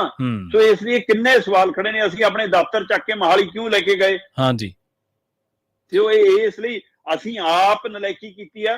ਅਸੀਂ ਹਰਿਆਣੇ ਨੂੰ ਪੈਰ ਧਰਨ ਲਈ ਆਪ ਥਾਂ ਦਿੱਤੀ ਹੈ। ਹਰਿਆਣਾ ਵਾਸੀਆਂ ਨਾਲ ਕੋਈ ਮਸਲਾ ਨਹੀਂ, ਮਸਲਾ ਰਾਜਨੀਤਿਕ ਹੈ। ਰਾਜਨੀਤਿਕ ਹੈ, ਰਾਜਨੀਤਿਕ, ਚਾਹੇ ਬੰਸੀ ਲਾਲ, ਚਾਹੇ ਦੇਵੀ ਲਾਲ, ਚਾਹੇ ਭਜਨ ਲਾਲ, ਚਾਹੇ ਹੁੱਡਾ ਤੇ ਚਾਹੇ ਖੱਟਰ। ਜੀ ਜੀ ਜੀ ਜੀ, ਹਾਂ ਬਿਲਕੁਲ। ਹਰਿਆਣਾ ਵਾਸੀਆਂ ਦੇ ਨਾਲ ਤਾਂ ਕਾਹਦਾ ਸਾਡਾ ਰੋਸਾ ਜੀ, ਰੋਸਾ ਤਾਂ ਉੱਥੋਂ ਦੀ ਜਮਾਤ ਨਾਲ ਹੈ, ਸਿਆਸੀ ਜਮਾਤ ਨਾਲ ਹੈ। ਤੇ ਦੂਜਾ ਵੱਡਾ ਇਹ ਵੀ ਹੈ ਸ਼ਰਮਾ ਜੀ ਕਾਰਨ ਕਿ ਸਾਡੇ ਵਹਿੰਦੇ ਅੱਧੇ ਦਫ਼ਤਰ ਸਾਡੇ ਮੁਹਾਲੀ 'ਚ ਲਿਆਂਦੇ, ਉਹ ਕੀ ਨਹੀਂ ਲਿਆਂਦੇ, ਤੇ ਅਸੀਂ ਨਿਊ ਚੰਡੀਗੜ੍ਹ, ਜਿਵੇਂ ਤੁਸੀਂ ਜ਼ਿਕਰ ਕੀਤਾ ਨਿਊ ਚੰਡੀਗੜ੍ਹ ਦਾ, ਤੇ ਯੂਨੀਵਰਸਿਟੀ ਅੱਜ ਕੱਲ੍ਹ ਚੰਡੀਗੜ੍ਹ ਯੂਨੀਵਰਸਿਟੀ ਜਿਹਦਾ ਤੁਸੀਂ ਜ਼ਿਕਰ ਕੀਤਾ, ਪਿੱਛੇ ਇੱਕ ਸਕੈਂਡਲ ਬੜਾ ਵਾਇਰਲ ਹੋਇਆ ਸੀ, ਤੇ ਪੰਜਾਬ ਦੀ ਅਫਸਰਸ਼ਾਹੀ ਖਾਸ ਕਰਕੇ ਸਾਡੇ ਔਰਤ ਕਮਿਸ਼ਨ, ਜਿਹੜੀ ਮਹਿਲਾ ਕਮਿਸ਼ਨ ਵਾਲੀ ਬੀਬੀ, ਉਹਨੂੰ ਤਾਂ ਬੜਾ ਫਿਕਰ ਸੀ ਕਿ 2 ਘੰਟਿਆਂ ਦੇ ਵਿੱਚ ਜਾ ਕੇ ਉਹਨੇ ਯੂਨੀਵਰਸਿਟੀ ਵਾਲਿਆਂ ਨੂੰ ਕਲੀਨ ਚਿੱਟ ਦੇ ਦਿੱਤੀ, ਕਿਉਂਕਿ ਤਾਰਾਂ ਤਾਂ ਤੱਕ ਜੁੜਦੀਆਂ। ਯੂਨੀਵਰਸਿਟੀਆਂ ਦੀ ਤੁਸੀਂ ਗੱਲ ਛੇੜੀ ਹੈ ਸ਼ਰਮਾ ਜੀ, ਕਿਉਂ ਨਾ ਫਿਰ ਇਹਦੇ ਨਾਲ ਲੱਗਦਾ ਸਵਾਲ ਹੀ ਤੁਹਾਨੂੰ ਕਰ ਲਿਆ ਜਾਵੇ। ਰੈਂਕਿੰਗ ਦੇ ਵਿੱਚ, ਯੂਨੀਵਰਸਿਟੀ ਰੈਂਕਿੰਗ ਦੇ ਵਿੱਚ ਸਰਕਾਰੀ ਯੂਨੀਵਰਸਿਟੀਆਂ ਤਾਂ ਰਹਿ ਗਈਆਂ ਫਾਡੀ, ਤੇ ਪ੍ਰਾਈਵੇਟ ਮੂਹਰੇ ਆ। ਕਾਰਨ ਕੀ ਹੈ? ਪ੍ਰਾਈਵੇਟ ਨੂੰ ਚਲਾਉਣ ਵਾਲੇ ਬੰਦੇ ਕੋਈ ਜ਼ਿਆਦਾ ਤੇਜ਼ ਦਿਮਾਗ ਹੈ ਜਿਹੜਾ ਸਰਕਾਰੀ ਅਫਸਰਸ਼ਾਹੀ ਨਹੀਂ ਲਾ ਸਕਦੀ, ਜਾਂ ਕੋਈ ਹੋਰ ਕਾਰਨ? ਬਿਲਕੁਲ ਪ੍ਰਵੀਨ ਜੀ, ਪਹਿਲਾਂ ਮੈਂ ਜੇ ਰੈਂਕਿੰਗ ਤੇ ਆਵਾਂ ਜੀ, ਤਾਂ ਆਪਾਂ ਜਿਹੜੀ ਯੂਨੀਵਰਸਿਟੀ ਦੀ ਹੁਣੇ ਗੱਲ ਕਰਕੇ ਹਟੇ ਹਾਂ, ਪੰਜਾਬ ਯੂਨੀਵਰਸਿਟੀ, ਹਾਂਜੀ, ਹੈ ਨਾ, ਇਹਦਾ ਰੈਂਕ ਮਤਲਬ ਕਿਸੇ ਸਮੇਂ 41 ਸੀ। ਠੀਕ ਹੈ ਜੀ। ਕਿਸੇ ਸਮੇਂ ਇਹਦਾ ਰੈਂਕ 38 ਸੀ, ਤੇ ਅੱਜ ਇਹਦਾ ਰੈਂਕ ਦੇਸ਼ ਦੀਆਂ 100 ਯੂਨੀਵਰਸਿਟੀਆਂ ਚੋਂ 44ਵੇਂ ਤੇ। ਜੀ ਜੀ, ਮਤਲਬ ਅਸੀਂ ਥੱਲੇ ਨੂੰ ਜਾ ਰਹੇ ਹਾਂ। ਠੀਕ ਹੈ। ਤੇ ਦੂਸਰੇ ਪਾਸੇ PGI ਨੇ ਆਪਣਾ ਥਾਂ ਬਰਕਰਾਰ ਰੱਖਿਆ, ਦੂਏ ਨੰਬਰ ਤੇ ਇਸ ਮੌਕੇ ਵੀ। ਇਹਦੇ ਵਿੱਚ ਕੋਈ ਸ਼ੱਕ ਨਹੀਂ। ਅਸਲ ਦੇ ਵਿੱਚ ਕੀ ਹੈ ਜੀ ਕਿ ਬਕਾਇਦਾ ਤੌਰ ਤੇ ਨੈਸ਼ਨਲ ਰੈਂਕਿੰਗ ਹੋਈ ਹੈ ਇਸ ਸਾਲ ਦੇ ਵਿੱਚ, ਜਿਹੜੀ ਉਹਦੇ ਵਿੱਚ ਵੀ ਮਦਰਾਸ ਦੀ ਜਿਹੜੀ ITI ਹੈ, ਉਹ ਫਿਰ IIT ਮਦਰਾਸ, ਉਹ ਲਗਾਤਾਰ ਪਿਛਲੇ 5 ਸਾਲਾਂ ਤੋਂ ਪਹਿਲੇ ਨੰਬਰ ਤੇ ਬਰਕਰਾਰ। ਦੂਏ ਨੰਬਰ ਤੇ ਬੰਗਲੁਰੂ ਦਾ IAS ਕੀ ਆ, ਉਹ ਦੂਸਰੇ ਨੰਬਰ ਤੇ ਬੰਗਲੁਰੂ ਆਇਆ। ਸੋ ਪਰ ਉਹ ਤੋਂ ਬਾਅਦ ਜਦੋਂ ਮੈਂ 100 ਦੇਖਦਾ, 100 ਦੇ ਵਿੱਚ ਸਾਡੇ 10 ਸਥਾਨ ਆਉਂਦੇ ਨੇ ਪੰਜਾਬ ਦੇ, ਹਨਾ। ਉਹਨ 10 ਦੇ ਵਿੱਚੋਂ ਵੀ ਮਤਲਬ ਕਿ ਪ੍ਰਾਈਵੇਟ ਯੂਨੀਵਰਸਿਟੀਆਂ ਨੇ ਵੱਡੀ ਛਾਲ ਮਾਰੀ ਹੈ, ਤੇ ਸਰਕਾਰੀ ਥੱਲੇ ਨੂੰ ਗਏ। ਪ੍ਰਵੀਨ ਜੀ, ਬਕਾਇਦਾ ਜਿਹੜੀ ਇਹ ਰੈਂਕਿੰਗ ਹੈ 2023 ਇਹ ਜਾਰੀ ਕੀਤੀ ਗਈ ਹੈ ਜੀ। ਇਹਦੇ ਵਿੱਚ ਸਿਹਤ ਦੇ ਖੇਤਰ 'ਚ PGI ਦੂਏ ਨੰਬਰ ਦੇ ਉੱਤੇ, ਖੇਤੀ ਦੇ ਵਿੱਚ PU ਤੀਏ ਨੰਬਰ ਦੇ ਉੱਤੇ ਹੈ। ਪਰ ਇਹ ਵੱਖੋ-ਵੱਖ ਕੈਟਾਗਰੀ ਵਾਈਜ਼ ਹੈ, ਸਿਹਤ ਦੇ ਮਾਮਲੇ 'ਚ ਵੱਖਰੀ, ਖੇਤੀਬਾੜੀ ਦੇ ਮਾਮਲੇ 'ਚ ਵੱਖਰੀ। ਤਾਂ ਉਸ 'ਚ ਅਸੀਂ, ਸਾਡੀ ਜਿਹੜੀ ਲੁਧਿਆਣੇ ਵਾਲੀ ਯੂਨੀਵਰਸਿਟੀ ਹੈ, ਖੇਤੀਬਾੜੀ ਯੂਨੀਵਰਸਿਟੀ, ਉਹ ਤੀਏ ਨੰਬਰ ਤੇ ਆਈ ਹੈ, ਪਰ PGI ਸਿਹਤ ਵਾਲੇ ਮਾਮਲੇ ਦੂਏ ਨੰਬਰ ਤੇ ਆਈ ਹੈ। ਪਰ ਜਦੋਂ ਓਵਰਆਲ ਕੁੱਲ ਰੈਂਕਿੰਗ ਦੇਖਦੇ ਹਾਂ, ਹਾਂਜੀ, ਤਾਂ ਉਹਦੇ ਵਿੱਚ 8686 8686 ਮਤਲਬ ਸਾਡੇ ਸੰਸਥਾਵਾਂ ਸੀਗੀਆਂ, ਸਾਡੇ ਵਿਦਿਅਕ ਅਦਾਰੇ ਸੀਗੇ ਵੱਖ-ਵੱਖ ਵਿਧਾਵਾਂ ਵਾਲੇ, ਜਿਨ੍ਹਾਂ ਦੀ ਇਹ ਰੈਂਕਿੰਗ ਹੋਈ ਆ। ਤੇ ਉਹਦੇ ਵਿੱਚ ਮੁੱਖ ਤੌਰ ਦੇ ਉੱਤੇ ਜਿਵੇਂ ਆਪਾਂ IIT ਮਦਰਾਸ ਇਹ ਪਹਿਲੇ ਨੰਬਰ ਤੇ ਆਇਆ ਹੈ ਨਾ, IISc ਬੰਗਲੁਰੂ ਇਹ ਦੂਏ ਨੰਬਰ ਤੇ ਆਇਆ, IIT ਦਿੱਲੀ ਇਹ ਤੀਏ ਨੰਬਰ ਤੇ ਆਇਆ, IIT ਬੰਬੇ ਇਹ ਚੌਥੇ ਨੰਬਰ ਤੇ ਆਇਆ। ਸੋ ਇਸ ਤਰ੍ਹਾਂ ਇਹ ਰੈਂਕਿੰਗ ਹੈ। ਜਿਹੜੀ ਰੈਂਕਿੰਗ ਹੈ ਜਿਵੇਂ ਕਾਲਜ ਨੇ ਜਿਹੜੇ ਉਹਨਾਂ ਦੀ ਵੱਖਰੀ ਵੀ ਕੀਤੀ ਗਈ ਇਹ ਟੋਟਲ ਤੋਂ ਬਾਅਦ। ਕਾਲਜ ਦੇ ਵਿੱਚ ਜਿਵੇਂ ਦਿੱਲੀ ਯੂਨੀਵਰਸਿਟੀ ਹੈ ਉਹ ਪਿਛਲੀ ਵਾਰ ਮੰਗੇ ਪਹਿਲੇ ਨੰਬਰ ਤੇ ਰਹੀ ਆ, ਜਦੋਂ ਹਿੰਦੂ ਕਾਲਜ DU ਉਹ ਦੂਏ ਨੰਬਰ ਤੇ ਆਇਆ। ਇਸੇ ਤਰ੍ਹਾਂ ਜੇਕਰ ਆਪਾਂ ਖੋਜ ਵਾਲੇ ਪਾਸਿਓਂ ਦੇਖੀਏ ਤਾਂ ਜਿਹੜੇ ਇੰਡੀਅਨ ਇੰਸਟੀਚਿਊਟ ਆਫ ਸਾਇੰਸ ਹੈ ਬੰਗਲੁਰੂ ਉਹ ਪਹਿਲੇ ਨੰਬਰ ਤੇ ਆਇਆ ਖੋਜ ਵਾਲੇ ਮਾਮਲੇ 'ਚ। ਮੈਨੇਜਮੈਂਟ ਮਾਮਲੇ ਦੇ ਵਿੱਚ ਅਹਿਮਦਾਬਾਦ ਦੀ IIM ਪਹਿਲੇ ਨੰਬਰ ਤੇ ਆਈ ਹੈ। ਇਸੇ ਤਰ੍ਹਾਂ ਇੰਜੀਨੀਅਰਿੰਗ ਮਾਮਲੇ 'ਚ IIT ਮਦਰਾਸ ਪਹਿਲੇ ਨੰਬਰ ਤੇ ਆਈ ਹੈ। ਇਸੇ ਤਰ੍ਹਾਂ ਸਿਹਤ ਦੇ ਮਾਮਲੇ 'ਚ ਏਮਜ਼ ਦਿੱਲੀ ਪਹਿਲੇ ਤੇ PGI ਦੂਏ ਤੇ ਆਇਆ। ਇਸੇ ਤਰ੍ਹਾਂ ਫਾਰਮੇਸੀ ਦੇ ਮਾਮਲੇ ਦੇ ਵਿੱਚ ਵੀ ਹੈਦਰਾਬਾਦ ਇੰਸਟੀਚਿਊਟ। ਸੋ ਇੱਥੇ ਅਸੀਂ ਕਿਤੇ ਨਹੀਂ ਖੜਦੇ, ਠੀਕ ਹੈ। ਸੋ ਕਿਤੇ ਵੀ ਅਸੀਂ, ਪਰ ਜਦੋਂ ਮੈਂ ਓਵਰਆਲ ਰੈਂਕਿੰਗ ਵਾਲੇ ਮਾਮਲੇ 'ਚ ਜਾਣਾ ਤਾਂ ਮੈਂ ਦੇਖਦਾ ਕਿ IIT ਰੋਪੜ ਜੀ ਜਿਹੜੇ 100 ਦੇ ਵਿੱਚੋਂ 10 ਸਾਡੇ ਸੰਸਥਾਵਾਂ ਆਈਆਂ ਨੇ ਪੰਜਾਬ ਦੀਆਂ, ਹੈ ਨਾ। ਤੁਸੀਂ ਇਹ ਦੇਖੋ ਕਿ ਹਰਿਆਣੇ ਦੀ ਇੱਕ ਵੀ ਨਹੀਂ ਆਈ ਜੀ। ਤੇ ਜਿਹੜੇ ਕਹਿੰਦੇ ਨੇ ਕਿ ਅਸੀਂ ਪੰਜਾਬ ਯੂਨੀਵਰਸਿਟੀ ਹਿੱਸਾ ਲੈਣਾ, ਉਹਨਾਂ ਦੇ ਆਪਣੇ ਬਾਕੀ ਜਿਹੜੀਆਂ ਯੂਨੀਵਰਸਿਟੀਆਂ ਨੇ ਸਰਕਾਰੀ ਉਹਨਾਂ 'ਚ ਦੇਖ ਲਿਓ ਕਿੰਨੀ ਗ੍ਰਾਂਟ ਦੇ ਪਾ ਰਹੇ ਨੇ, ਕਿੰਨਾ ਕੀ ਆ, ਉੱਥੇ ਕੀ ਮਸਲਾ ਖੜਾ, ਤੇ ਇੱਥੇ ਲਈ ਬੜੇ ਕਾਲੇ ਨੇ। ਤੇ ਆਹ ਸਥਿਤੀ ਹੈ। 100 ਦੇ ਵਿੱਚੋਂ ਅਸੀਂ ਫਿਰ ਵੀ 10 ਸਾਡੀਆਂ ਸੰਸਥਾਵਾਂ ਹੈਗੀਆਂ ਨੇ, ਠੀਕ ਹੈ, ਪਰ ਉਹਨਾਂ ਦੀ ਇੱਕ ਵੀ ਨਹੀਂ ਆਈ। ਆ ਲਓ ਜੀ IIT ਰੋਪੜ ਜੀ 50.16 ਨੰਬਰ ਆਏ ਨੇ ਜੀ ਸਾਡੇ, ਠੀਕ ਹੈ। ਤੇ ਇਸ ਵਾਰ ਅਸੀਂ 33ਵੇਂ ਨੰਬਰ ਤੇ ਹਾਂ। ਪਿਛਲੀ ਵਾਰ ਨਾਲੋਂ ਜੇ ਕਹੀਏ ਤਾਂ ਸੁਧਾਰ ਆ, ਪਰ ਜੇ ਉਹ ਤੋਂ ਪਿੱਛੋਂ ਦੇਖੀਏ ਤਾਂ ਗਿਰਾਵਟ। 2021 ਦੇ ਵਿੱਚ IIT ਰੋਪੜ 31ਵੇਂ ਨੰਬਰ ਤੇ ਸੀ ਜੀ, ਠੀਕ ਹੈ। ਪਿਛਲੇ ਸਾਲ ਇਹ 35ਵੇਂ ਤੇ ਚਲੀ ਗਈ, ਥੱਲੇ ਨੂੰ ਗਈ। ਤੇ ਇਸ ਸਾਲ ਫਿਰ ਇਹਨੇ ਥੋੜਾ ਜਿਹਾ ਸੁਧਾਰ ਕੀਤਾ, 33ਵੇਂ ਤੇ ਆ ਗਈ ਆ ਜੀ। ਪਰ ਦੂਸਰੇ ਪਾਸੇ ਥਾਪਰ ਇੰਸਟੀਚਿਊਟ ਹੈ ਜੀ ਸਾਡਾ, ਜਿਹਦੇ 55 ਨੰਬਰ ਆਏ ਨੇ ਤੇ 40ਵਾਂ ਰੈਂਕ ਆਇਆ। ਇਹ ਕਿਸੇ ਸਮੇਂ 2021 ਦੇ ਵਿੱਚ 45ਵੇਂ ਨੰਬਰ ਤੇ ਸੀ, ਠੀਕ ਹੈ। ਤੇ ਉਹ ਤੋਂ ਬਾਅਦ ਇਹ 57ਵੇਂ ਨੰਬਰ ਤੇ ਚਲੀ ਗਈ, ਮਤਲਬ ਥੱਲੇ ਨੂੰ ਗਈ। ਥਾਪਰ ਸਾਡਾ ਅਦਾਰਾ ਬੜਾ ਨਾਮੀ ਅਦਾਰਾ, ਹਾਂਜੀ ਹਾਂਜੀ, ਬਹੁਤ ਨਾਮੀ ਅਦਾਰਾ। ਤੇ ਪਰ ਇਹਨੇ 57ਵੇਂ ਤੋਂ ਫਿਰ ਮੁੜ ਕੇ 40ਵੇਂ ਤੇ ਆਉਣਾ, ਇਹ ਪ੍ਰਾਪਤੀ ਹੈ, ਬਹੁਤ ਵੱਡੀ ਪ੍ਰਾਪਤੀ ਹੈ ਕਿ 57 ਤੋਂ 17 ਰੈਂਕ ਦਾ ਲਗਭਗ ਮਤਲਬ ਕਿ ਸੁਧਾਰ ਕਰਨਾ, ਇਹ ਬਹੁਤ ਵੱਡੀ ਪ੍ਰਾਪਤੀ ਹੈ ਥਾਪਰ ਦੀ ਜੀ। ਉਹ ਤੋਂ ਬਾਅਦ ਫਿਰ ਆਉਂਦਾ ਜੀ ਪੰਜਾਬ ਯੂਨੀਵਰਸਿਟੀ ਚੰਡੀਗੜ੍ਹ, 2021 ਦੇ ਵਿੱਚ 38ਵੇਂ ਨੰਬਰ ਤੇ ਸੀ, 2022 ਚ 41ਵੇਂ ਨੰਬਰ ਤੇ ਆ ਗਈ, ਤੇ ਐਕਸੀ 2023 ਚ 44ਵੇਂ ਨੰਬਰ ਤੇ ਚਲੀ ਗਈ। ਲਗਾਤਾਰ ਗਿਰਾਵਟ ਵੱਲ ਖਿਸਕਦੀ ਜਾ ਰਹੀ ਹੈ। ਇਹ ਅਫਸੋਸ ਹੈ ਕਿ ਇਹ ਰਾਜਨੀਤਿਕ ਕਾਰਨ ਹੈ, ਕਿ ਆਰਥਿਕ ਮਦਹਾਲੀ ਹੈ, ਕਿ ਅਧਿਆਪਕਾਂ ਦੀ ਲਗਾਤਾਰ ਹੋ ਰਹੀ ਰਿਟਾਇਰਮੈਂਟ ਹੈ, ਉੱਥੇ ਗਿਣਤੀ ਘਟ ਰਹੀ ਹੈ ਨਾ, ਜਾਂ ਇੱਛਾ ਸ਼ਕਤੀ ਦੀ ਕਮਜ਼ੋਰੀ ਹੈ, ਜਾਂ ਰਾਜਨੀਤੀ ਇੰਨੀ ਵੱਧ ਗਈ ਹੈ। ਪਿਛਲੇ ਦਿਨੀ ਜੋ ਖੇਡ ਹੋ ਰਿਹਾ ਸੀ, ਸੋ ਇਸ ਲਈ ਉਹ ਸਾਰੇ ਕਾਰਨ ਨੇ ਕਿ ਕੀ ਕਾਰਨ ਹੈ ਕਿ ਜਿਹੜੀ ਐਡਾ ਵਧੀਆ ਇੰਸਟੀਚਿਊਟ ਸਾਡਾ, ਇੰਨਾ ਵਧੀਆ ਅਦਾਰਾ ਪੰਜਾਬ ਯੂਨੀਵਰਸਿਟੀ 38ਵੇਂ ਤੋਂ 41ਵੇਂ ਤੇ ਗਿਆ, ਤੇ 41ਵੇਂ ਤੋਂ ਹੁਣ 44ਵੇਂ ਤੇ ਆ ਗਿਆ, ਹੋਰ ਥੱਲੇ ਨੂੰ ਜਾ ਰਿਹਾ। ਉਹ ਤੋਂ ਬਾਅਦ ਜੀ ਪੰਜਾਬ ਯੂਨੀਵਰਸਿਟੀ ਦੇ ਬਰਾਬਰ ਇਹ ਭਰਮ ਭੁਲੇਖਾ ਪਾ ਕੇ ਇੱਕ ਬੜੀ ਦੁਕਾਨ ਖੁੱਲਦੀ ਹੈ ਚੰਡੀਗੜ੍ਹ ਯੂਨੀਵਰਸਿਟੀ, ਹਾਂਜੀ ਹਾਂਜੀ। ਤੇ ਅੱਜ ਕੱਲ BJP ਨਾਲ ਚੰਗੀ ਜਾ ਰਹੀ ਆ। ਉਹ ਮੇਰੇ ਧਿਆਨ ਚ ਅੰਦੋਲਨ ਚ ਰਾਜੇ ਵਾਲੇ ਉਹੀ ਕਹਿ ਰਹੇ ਸੀ, ਕਹਿੰਦੇ ਕਿ ਮੁੰਡਾ ਦਾ ਸਾਡਾ ਹੀ ਆ, ਪਰ ਗਲਤ ਹੱਥਾਂ 'ਚ ਖੇਡਦਾ ਅੱਜ ਕੱਲ। ਤੇ ਉਸ ਚੱਲਦੇ ਅੰਦੋਲਨ ਦੇ ਦੌਰਾਨ ਰਾਜਨਾਥ ਨੂੰ ਬੁਲਾਉਣ ਦੀ ਹਿੰਮਤ ਕੀਤੀ ਸੀ, ਫਿਰ ਉਹ ਪਿੱਛ ਪੱਟਤੀ ਲੋਕਾਂ ਨੇ, ਉਹ ਹੈਲੀਪੈਡ ਪੱਟਤਾ ਤੇ ਨਹੀਂ ਆ ਸਕਿਆ, ਪਰ ਬਾਅਦ ਚ ਅਗਲੇ ਨੇ ਬੁਲਾ ਕੇ ਹਟਿਆ। ਤੇ ਅੱਜ ਇੱਕ ਕੀ ਰੋਜ਼ ਕੋਈ ਨਾ ਕੋਈ ਲੀਡਰ ਆਇਆ ਹੁੰਦਾ ਜਾਂ ਰੋਜ਼ ਪਹੁੰਚੇ ਹੁੰਦੇ ਨੇ, ਤੇ ਕਹਿੰਦੇ ਤਿਆਰੀ ਚੱਲਦੀ ਹੈ ਕਿ ਚੰਡੀਗੜ੍ਹ ਤੋਂ ਸ਼ਾਇਦ MP ਦੀ ਟਿਕਟ ਮਿਲ ਜਾਵੇ BJP ਵੱਲੋਂ।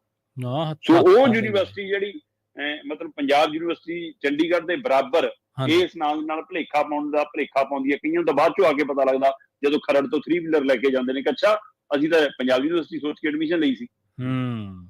ਸੋ ਉਹ ਚੰਡੀਗੜ੍ਹ ਯੂਨੀਵਰਸਿਟੀ 53 ਨੰਬਰ ਲੈਂਦੀ ਹੈ ਜੀ, ਤੇ 45ਵਾਂ ਰੈਂਕ ਹੈ, ਠੀਕ ਹੈ। ਪੰਜਾਬ ਯੂਨੀਵਰਸਿਟੀ ਨਾਲੋਂ ਇੱਕ ਰੈਂਕ ਘੱਟ ਹੈ।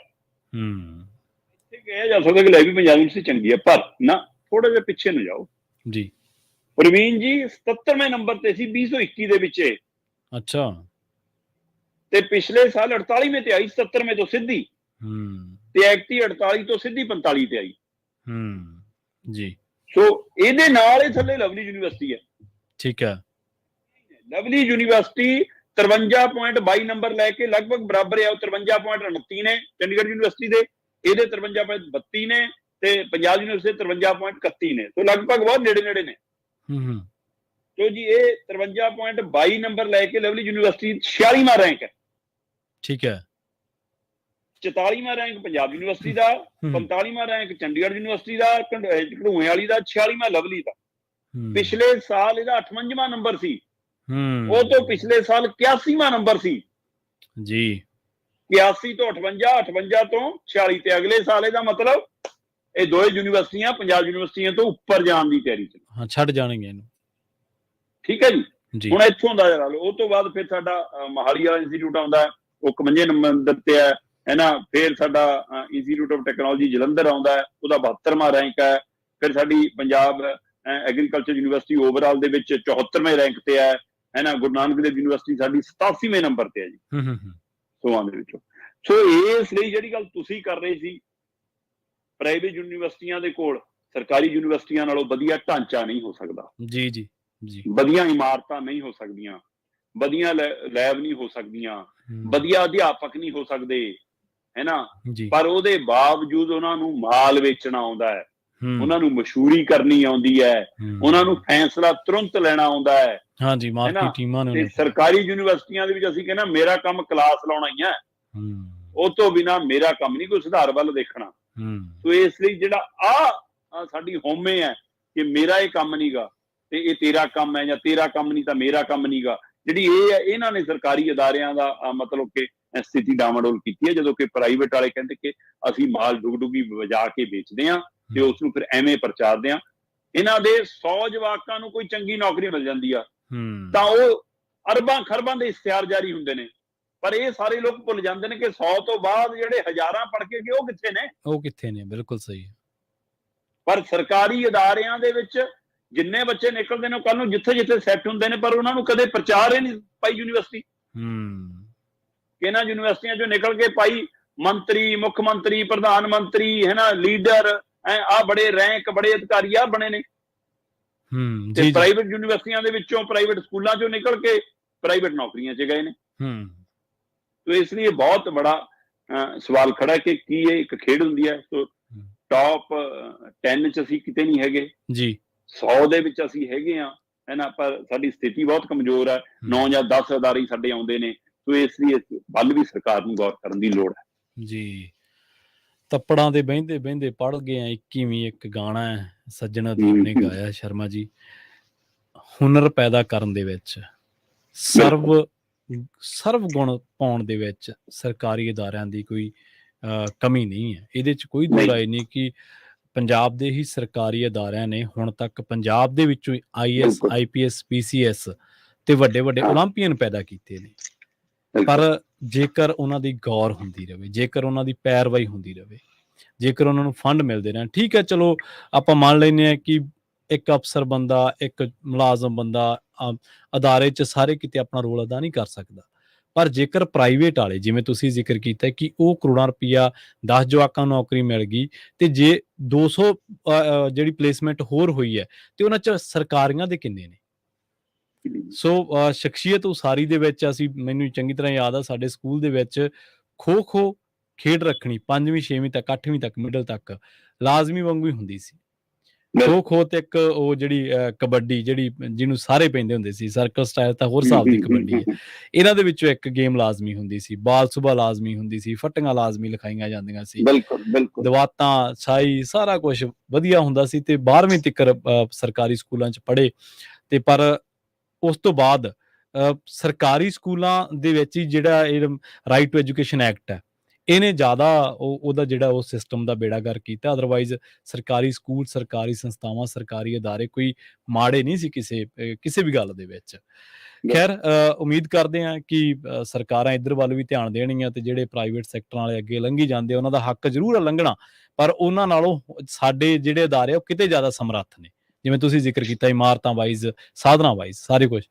ਤੇ ਆਪਾਂ ਅਗਲੀ ਗੱਲ ਕਰੀਏ ਤੇ ਉਹ ਵੀ ਸਿੱਖਿਆ ਸਿਸਟਮ ਦੇ ਵੱਲ ਹੀ ਜੁੜਦੀ ਹੈ ਜਾ ਕੇ। ਵਜ਼ੀਫੇ ਘੁਟਾਲੇ ਦੀ ਗੱਲ ਕਰੀਏ, ਸ਼ਰਮਾ ਜੀ, ਆ ਜਿਹੜੀ ਜਾਂਚ ਚੱਲ ਰਹੀ ਹੈ ਜਾਂ ਜਿਹੜੀਆਂ ਗੱਲਾਂ ਸਾਹਮਣੇ ਆਈਆਂ ਨੇ, ਉਹਦੇ ਵਿੱਚੋਂ ਗੱਲ ਇਹ ਨਿਕਲ ਕੇ ਆਉਂਦੀ ਹੈ ਕਿ ਕੀ 2 ਅਧਿਕਾਰੀ ਕਰਕੇ 64 ਕਰੋੜ ਦਾ ਵਜ਼ੀਫਾ ਘੁਟਾਲਾ। ਪ੍ਰਵੀਨ ਜੀ, ਇਸ ਤਰ੍ਹਾਂ ਕਿ ਇਹ ਵਜ਼ੀਫਾ ਘੁਟਾਲਾ ਕਾਫੀ ਚਰਚਿਤ ਰਿਹਾ ਜੀ। 20 20 ਤੋਂ ਹੀ ਇਹਦੀ ਚਰਚਾ ਖਾਸੀ ਜ਼ਿਆਦਾ ਵੱਖ-ਵੱਖ ਪਹਿਲੂਆਂ ਦੇ ਰੂਪ ਸਾਹਮਣੇ ਆਉਣ ਲੱਗ ਗਈ ਸੀ ਜੀ ਤੇ ਉਸ ਸਮੇਂ ਇਹ ਵੀ ਤੱਥ ਸਾਹਮਣੇ ਆਉਣ ਲੱਗ ਗਏ ਕਿ ਭਾਈ ਦੇਖੋ ਜੀ ਕਾਲਜਾਂ 'ਚ ਡੰਮੀ ਐਡਮਿਸ਼ਨਾਂ ਦਿਖਾਈਆਂ ਜਾ ਰਹੀਆਂ, ਇੱਕੋ ਵਿਦਿਆਰਥੀ ਨੂੰ ਦੋ ਕਾਲਜਾਂ 'ਚ ਦਿਖਾਇਆ ਜਾ ਰਿਹਾ ਸਿਰਫ ਉਹਨਾਂ ਦੇ ਵਜ਼ੀਫੇ ਲੈਣ ਦੇ ਲਈ ਸਾਰਾ ਕੁਝ, ਤੇ ਉਹਦੇ ਨਾਲ ਉਹਨਾਂ ਵਿਦਿਆਰਥੀਆਂ ਦੇ ਜੀਵਨ ਤੇ ਵੀ ਅਸਰ ਪਿਆ, ਉਹਨਾਂ ਦੇ ਅੱਗੇ ਪੜ੍ਹਾਈ ਤੇ ਵੀ ਅਸਰ ਪਿਆ, ਕਿਸੇ ਦੇ ਸਰਟੀਫਿਕੇਟ ਰੁਕ ਗਏ, ਕਿਸੇ ਕੋਚੀ ਸਾਡੀ ਅਦਾਇਗੀ ਫਸੀ ਹੈ, ਪਰ ਇੱਧਰ ਘਟਾਲਾ ਬੜਾ ਹੋ ਗਿਆ।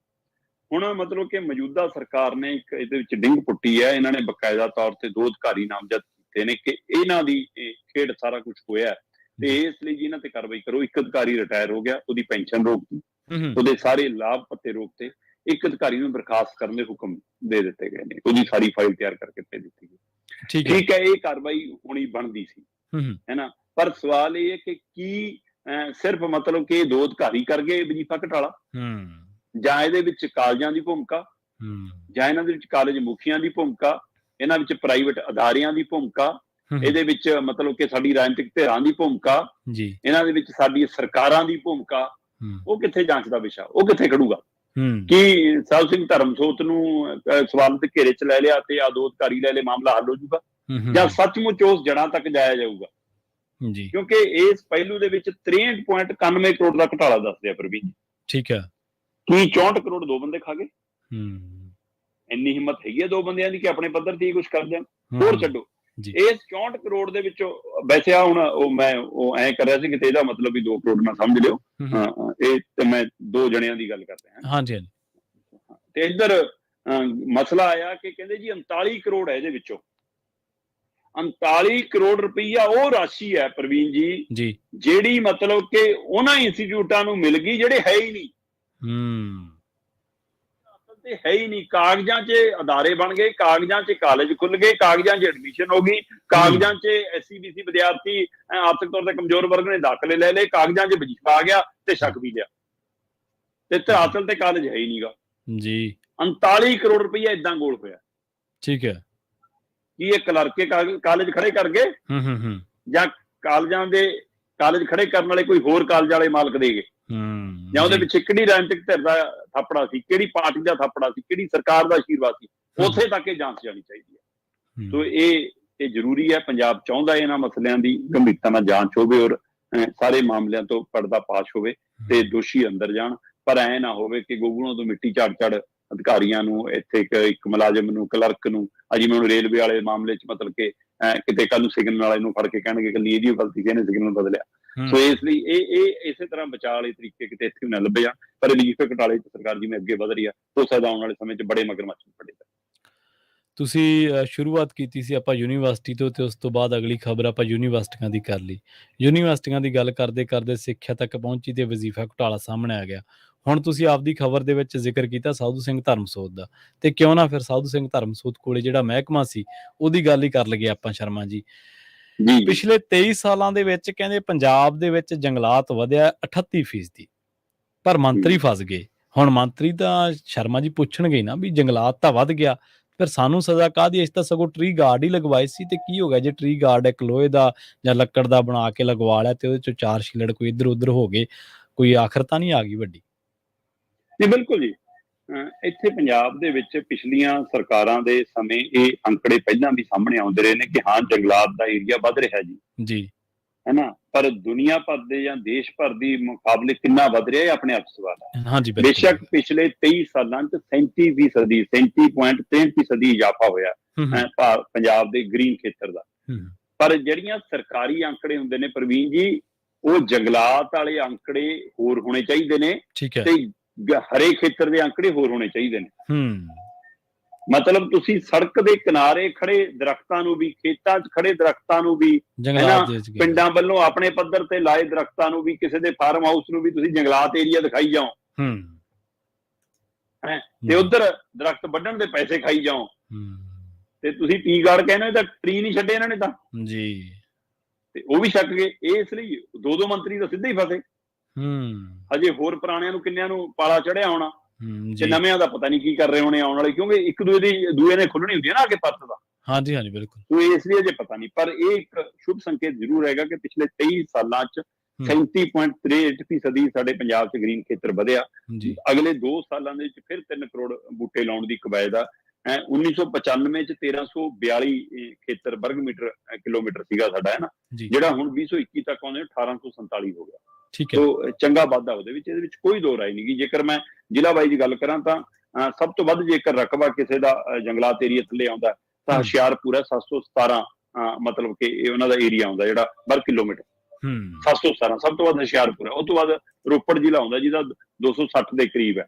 ਉਹ ਤੋਂ ਬਾਅਦ ਫਿਰ ਗੁਰਦਾਸਪੁਰ ਹੈ 210, ਫਿਰ ਮੋਹਾਲੀ 140 ਤੇ ਫਿਰ ਨਵਾਂਸ਼ਹਿਰ 125।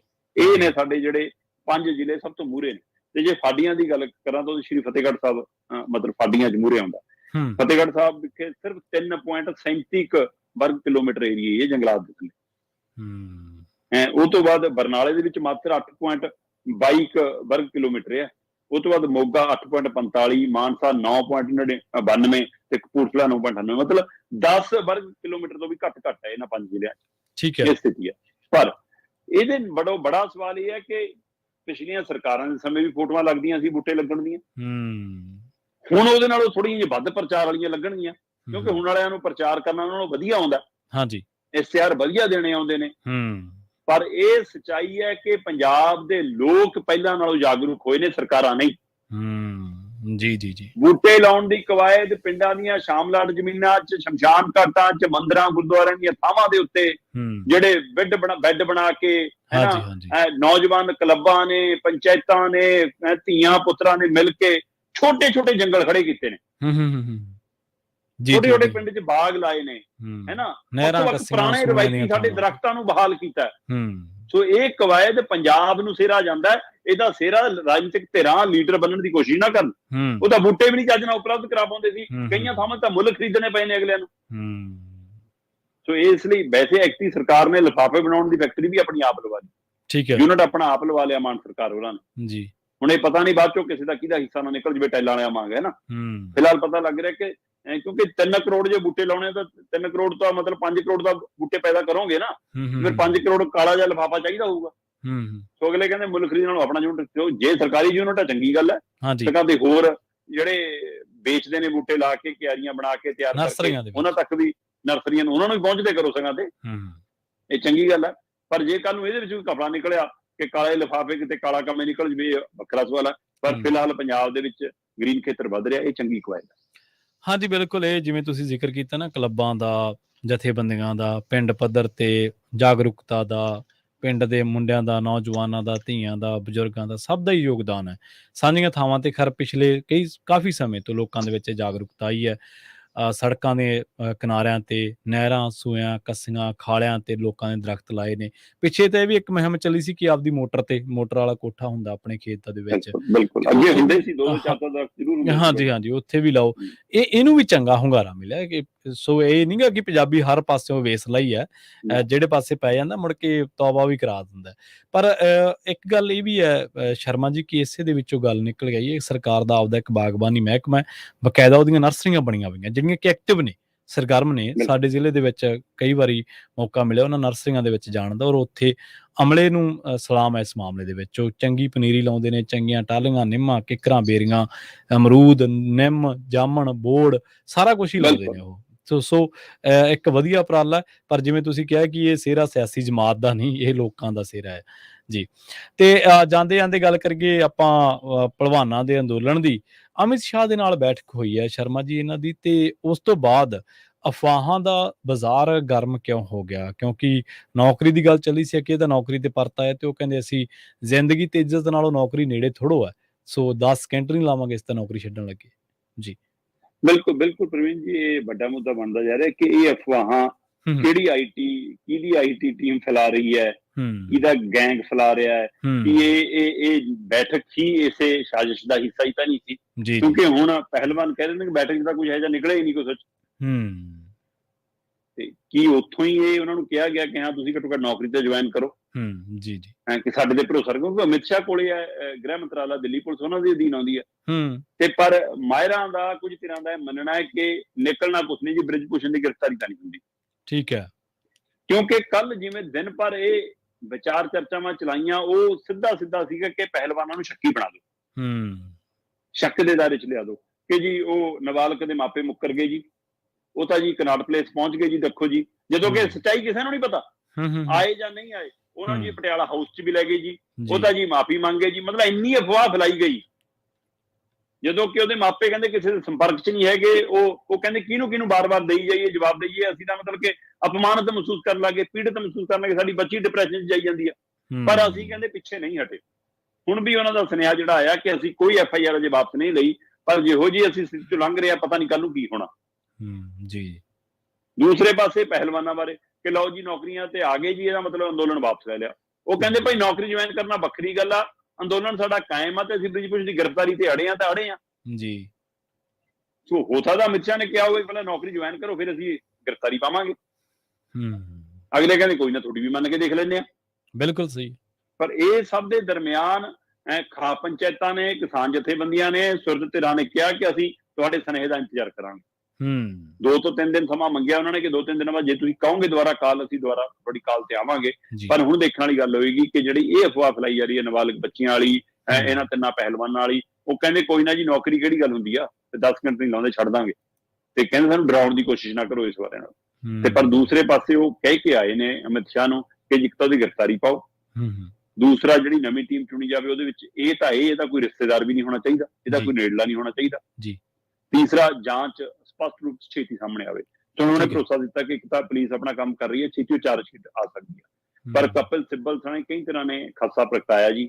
ਉਹ ਕਹਿੰਦੇ ਜੀ ਇਹ ਚਾਹੇ ਉਹ ਨਾਬਾਲਗ ਬੱਚੀ ਦੇ ਬਿਆਨ ਵਾਪਸ ਕਰਾਉਣ, ਚਾਹੇ ਕੁਛ ਕਰਾਉਣ, ਇਹ ਉਹਦੇ ਤੋਂ ਉਹ ਧਾਰਾ ਨੂੰ ਹਟਾ ਕੇ ਨਾਬਾਲਗ ਵਾਲੇ ਮਾਮਲੇ ਧਾਰਾ ਨੂੰ ਹਟਾ ਦੇਣਗੇ ਤੇ ਫਿਰ ਉਹ ਤੋਂ ਬਾਅਦ ਛੇੜਛਾੜ ਦੀ ਧਾਰਾ ਬਣਦੀ ਆ, ਉਹ 'ਚ ਜ਼ਮਾਨਤ ਮਿਲੇ ਜਾਣੀ ਆ। ਫਿਰ ਅਗਲਾ ਕਹਿਣਾ ਜੀ ਹੁਣ ਮਾਮਲਾ ਕੋਰਟ 'ਚ ਆ, ਹੁਣ ਅੰਦੋਲਨ ਦਾ ਕੀ ਮਤਲਬ ਹੈ ਜੀ। ਇਸ ਤਰ੍ਹਾਂ ਦਾ ਇੱਕ ਮਾਹੌਲ ਸਿਰਜਿਆ ਜਾ ਰਿਹਾ। ਸੋ ਇਹ ਜਾਣ ਬੁੱਝ ਕੇ ਇੱਕ ਪਾਸੇ ਇਸ ਧਿਰ ਨੂੰ ਕਮਜ਼ੋਰ ਕੀਤਾ ਜਾ ਰਿਹਾ, ਦੂਜੇ ਪਾਸੇ ਲੋਕਾਂ ਦੇ ਮਨਾਂ 'ਚ ਇਹਨਾਂ ਦੇ ਪ੍ਰਤੀ ਸ਼ੰਕੇ ਖੜੇ ਕੀਤੇ ਜਾ ਰਿਹਾ। ਤੀਸਰੇ ਪਾਸੇ ਅਮਿਤ ਸ਼ਾਹ ਦੀ ਰਾਤ ਦੀ ਬੈਠਕ ਕੀ ਨਵਾਂ ਚੰਨ ਚਾੜੂਗੀ। ਕਿਸਾਨਾਂ ਨਾਲ ਵੀ ਅੱਧੀ ਰਾਤ ਨੂੰ ਬੈਠਕ ਕੀਤੀ ਸੀ ਅਮਿਤ ਸ਼ਾਹ ਨੇ, ਉਹ ਵੀ ਗੈਰ ਸੰਵਿਧਾਨਕ ਬੈਠਕ ਸੀ, ਗੈਰ ਮਤਲਬ ਰਸਮੀ ਬੈਠਕ ਸੀਗੀ, ਜਿਹੜੀ ਪਹਿਲਾਂ ਤੋਂ ਤੈਅ ਸ਼ਡਿਊਲ ਦਾ ਹਿੱਸਾ ਨਹੀਂ ਸੀ। ਅਚਨਚੇਤ ਹੋਈ ਨਿਕਲਿਆ, ਉਹ 'ਚੋਂ ਵੀ ਕੁਛ ਨਹੀਂ ਸੀਗਾ।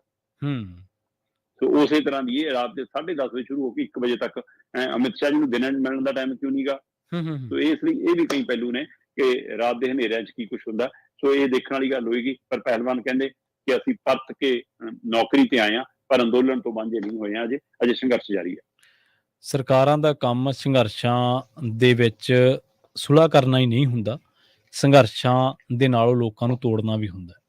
ਅੰਦੋਲਨਾਂ ਨੂੰ, ਮੋਰਚਿਆਂ ਨੂੰ ਤਾਰੋ ਪੀਡੋ ਕਰਨਾ ਵੀ ਸਰਕਾਰਾਂ ਇਸ ਉਹਦੇ ਤੇ ਚੱਲਦੀਆਂ ਨੇ, ਇਸ ਨੀਤੀ ਤੇ ਚੱਲਦੀਆਂ ਨੇ ਕਿ ਕਿਵੇਂ ਨਾ ਕਿਵੇਂ ਲੋਕ ਭਰੋਸਾ ਜਿਹੜਾ, ਕਿਉਂਕਿ ਲੋਕ ਭਰੋਸੇ ਦੇ ਸਿਰ ਤੇ ਹੀ 83 ਵਰਲਡ ਕੱਪ ਜੇਤੂ ਟੀਮ ਆਈ, ਉਸ ਤੋਂ ਬਾਅਦ ਖਾਪ ਪੰਚਾਇਤਾਂ ਆਈਆਂ, ਉਸ ਤੋਂ ਬਾਅਦ ਦੇਸ਼ ਭਰ ਦੇ ਵਿੱਚ ਮੁਹਿੰਮ ਚੱਲੀ, ਲੋਕਾਂ ਦਾ ਸਮਰਥਨ ਮਿਲਿਆ। ਇਸੇ ਕਰਕੇ ਉਹ ਲੜ ਰਹੇ ਨੇ, ਉਹਨਾਂ ਦੀ ਲੜਾਈ, ਉਹਨਾਂ ਨੂੰ ਆਕਸੀਜਨ ਮਿਲ ਰਹੀ ਹੈ ਇਸ ਕਰਕੇ ਕਿ ਲੋਕ ਸਾਡੇ ਸਮਰਥਨ ਦੇ ਵਿੱਚ ਨੇ ਤੇ ਸਾਨੂੰ ਇਹ ਲੜਾਈ ਕਿਸੇ ਵੀ ਹਾਲਤ ਦੇ ਵਿੱਚ ਛੱਡਣੀ ਨਹੀਂ ਚਾਹੀਦੀ। ਸੋ ਇਸੇ ਤਰ੍ਹਾਂ ਹੀ ਹੁੰਦਾ ਜੀ, ਬੇਭਰੋਸਗੀ ਲਿਆਉਣੀ ਅੰਦੋਲਨ ਮੋਰਚਿਆਂ ਦੇ ਆਗੂਆਂ ਦੇ ਦਰਮਿਆਨ, ਲੋਕਾਂ ਦੇ ਦਰਮਿਆਨ, ਇੱਥੇ ਇਸ ਨੀਤੀ ਤੇ ਵੀ ਸਰਕਾਰਾਂ ਚੱਲਦੀਆਂ ਨੇ। ਤੇ ਜਾਂਦੇ ਜਾਂਦੇ ਇੱਕ ਛੋਟੀ ਜਿਹੀ ਗੱਲ ਮੈਂ ਹੋਰ ਐਡ ਕਰਨੀ ਚਾਹੁੰਦਾ ਸੀ ਸ਼ਰਮਾ ਜੀ, ਉਹ ਇਹ ਕਿ ਜਿਹੜੇ ਜਿਸ ਹਿਸਾਬ ਦੇ ਨਾਲ ਪੰਜਾਬ ਦੇ ਵਿੱਚ ਇੱਕ ਅਖਬਾਰ ਵੱਲੋਂ ਲਹਿਰ ਚਲਾਈ ਜਾ ਗਈ ਸੀ ਬੂਟੇ ਲਾਉਣ ਦੀ, ਤੇ ਹੁਣ ਤੱਕ ਤਾਂ ਮੇਰਾ ਖਿਆਲ ਹੈ ਕਿ ਪੂਰਾ ਪੰਜਾਬ ਹੀ ਹਰਿਆ ਭਰਿਆ ਹੋਣਾ ਸੀ। ਬਿਲਕੁਲ ਜੀ ਜੀ, ਬਹੁਤ ਬਹੁਤ ਧੰਨਵਾਦ ਸ਼ਰਮਾ ਜੀ ਇਹਨਾਂ ਖਾਸ ਖਬਰਾਂ ਤੇ ਖਾਸ ਜਾਣਕਾਰੀਆਂ ਦੇਣ ਦੇ ਲਈ। ਬਹੁਤ ਸ਼ੁਕਰੀਆ, ਬਹੁਤ ਸ਼ੁਕਰੀਆ ਜੀ। ਪ੍ਰੋਗਰਾਮ ਖਬਰ ਤੇ ਨਜ਼ਰ ਨੂੰ ਆਪਾਂ ਇੱਥੇ ਹੀ ਸਮਾਪਤ ਕਰਾਂਗੇ, ਸਮਾਂ ਇਜਾਜ਼ਤ ਨਹੀਂ ਦਿੰਦਾ। ਪੰਜਾਬੀ ਰੇਡੀਓ USA ਤੇ ਪ੍ਰੋਗਰਾਮਾਂ ਦਾ ਸਿਲਸਿਲਾ ਲਗਾਤਾਰ ਜਾਰੀ ਹੈ। ਤੁਸੀਂ ਜੁੜੇ ਰਹੋ ਪੰਜਾਬੀ ਰੇਡੀਓ USA ਦੇ ਨਾਲ। ਤੇ ਆਖਿਰ ਦੇ ਵਿੱਚ ਇੱਕ ਵਾਰ ਫਿਰ ਤੋਂ ਤੁਹਾਨੂੰ ਸਭ ਨੂੰ ਪਿਆਰ ਸਤਿਕਾਰ ਸਹਿਤ ਸਤਿ ਸ਼੍ਰੀ ਅਕਾਲ।